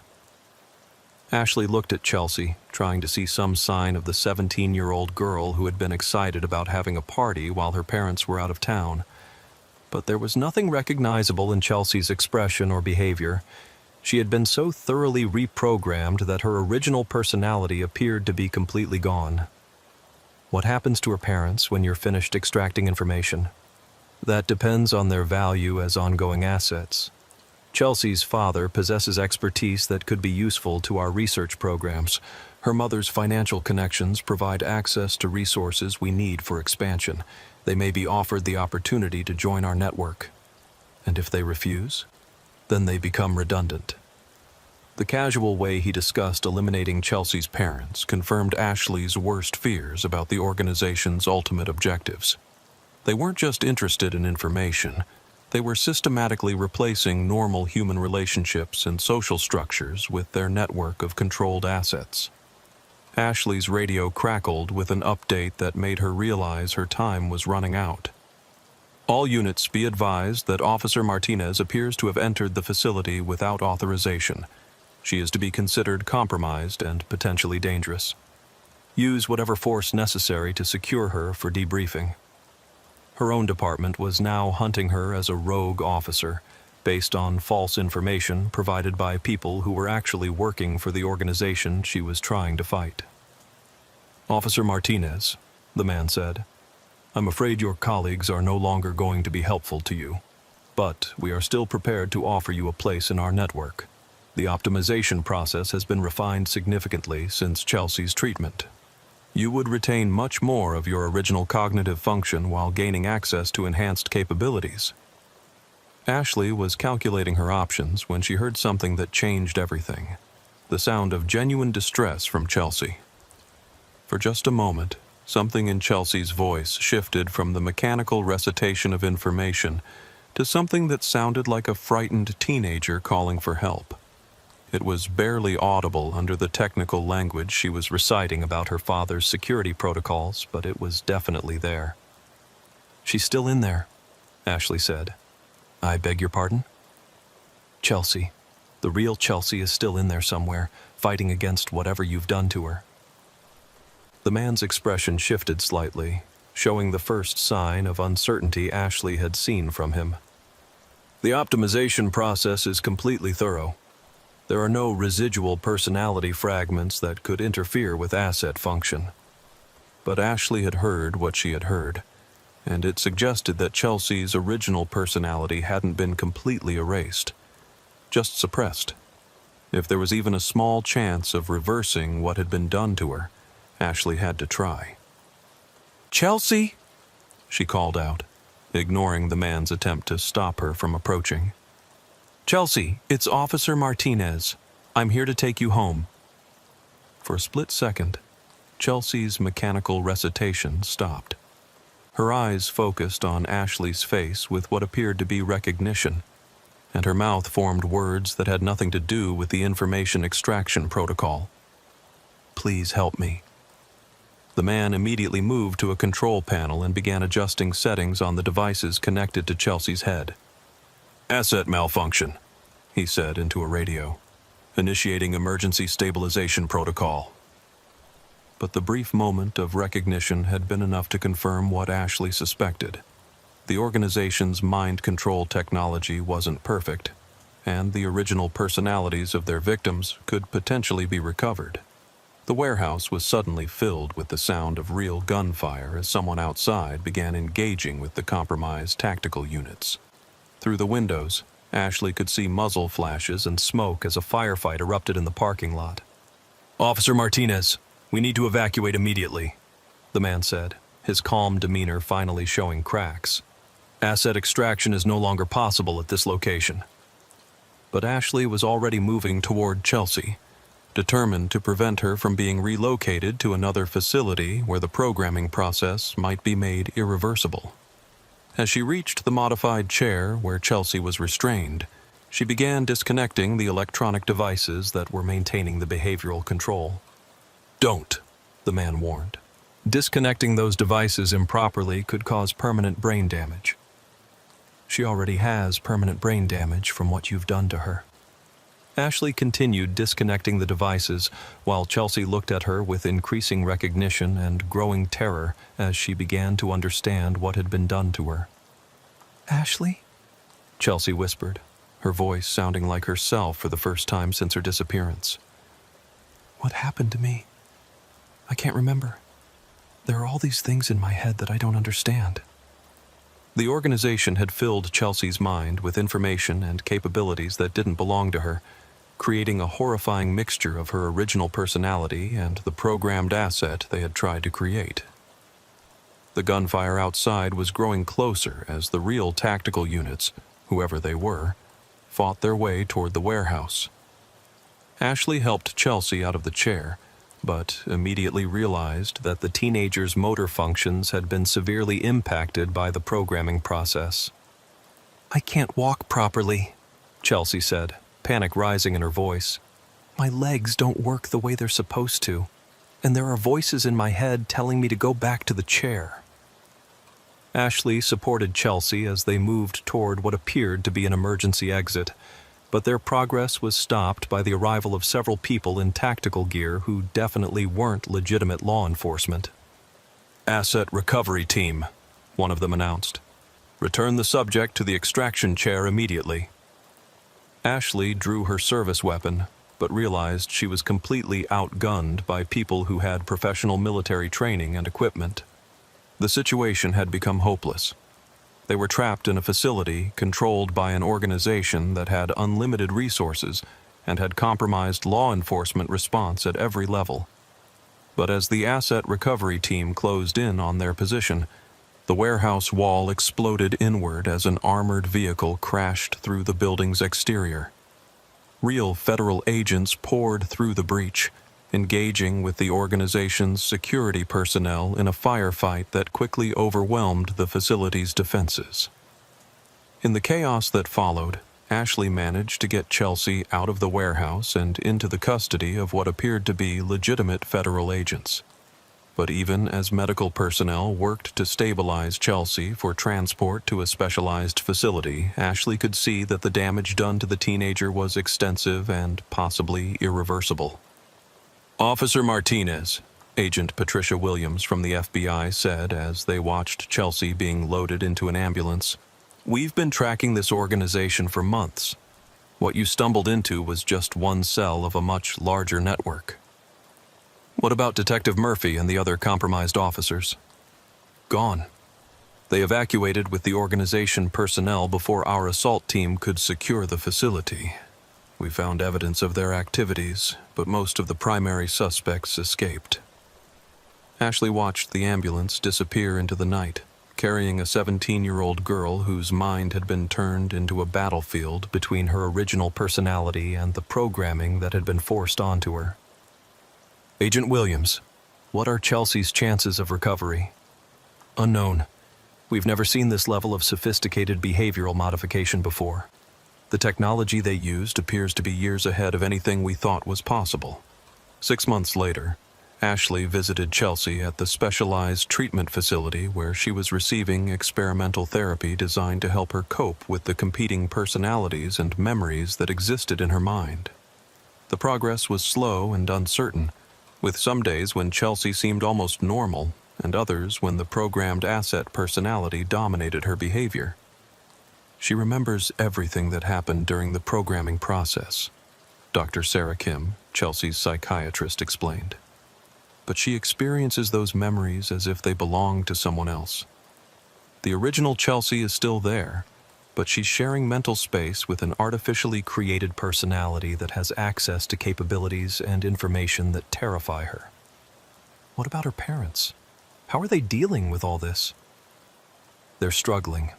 Their daughter looks the same and sometimes acts the same, but she also has access to classified information that she shouldn't know, and occasionally displays technical knowledge that's completely foreign to her original personality. Ashley spent an hour with Chelsea, reading to her from the same book series she had enjoyed before her disappearance. For most of the visit, Chelsea seemed like a normal teenager dealing with trauma and recovery. But just as Ashley was preparing to leave, something shifted in Chelsea's expression and voice. "Officer Martinez," she said in a tone that was completely different from her normal speech patterns, "I want you to know that there are 17 other active facilities conducting similar optimization procedures. The Lincoln County operation was considered a moderate success despite the eventual exposure. The programmed personality was providing information that could be valuable to law enforcement, but at the cost of traumatizing the original Chelsea, who had to experience being controlled by thoughts and knowledge that didn't belong to her." "Chelsea, are you okay?" Ashley asked. "I don't know," Chelsea replied, her voice returning to normal. Sometimes I know things that I never learned, and sometimes I say things that I never meant to say. The doctors say it might get better, but I can feel that other person in my head all the time, waiting to take control again." As Ashley left the treatment facility, she couldn't escape the feeling that Chelsea's case represented just the beginning of a much larger problem. The organization that had targeted her had demonstrated capabilities that made traditional law enforcement methods obsolete, and they had successfully disappeared after completing most of their objectives. Somewhere, other teenagers were being subjected to the same optimization process that had turned Chelsea into a living weapon against her own family. And somewhere, the people responsible for these crimes were refining their techniques and preparing to expand their network of controlled assets. The missing persons case had been solved in the sense that Chelsea had been found and rescued. But the larger questions about human autonomy, the security of individual consciousness, and the vulnerability of society to organizations that could reprogram human minds remained unanswered. Ashley continued working missing persons cases, but she never stopped looking for signs that the organization was still operating. Because she knew that as long as they remained active, no one's mind was truly safe from being turned into just another asset in someone else's collection. And sometimes, late at night, she wondered how many of the people around her, colleagues, friends, family members, might already be operating under programming they didn't even know existed.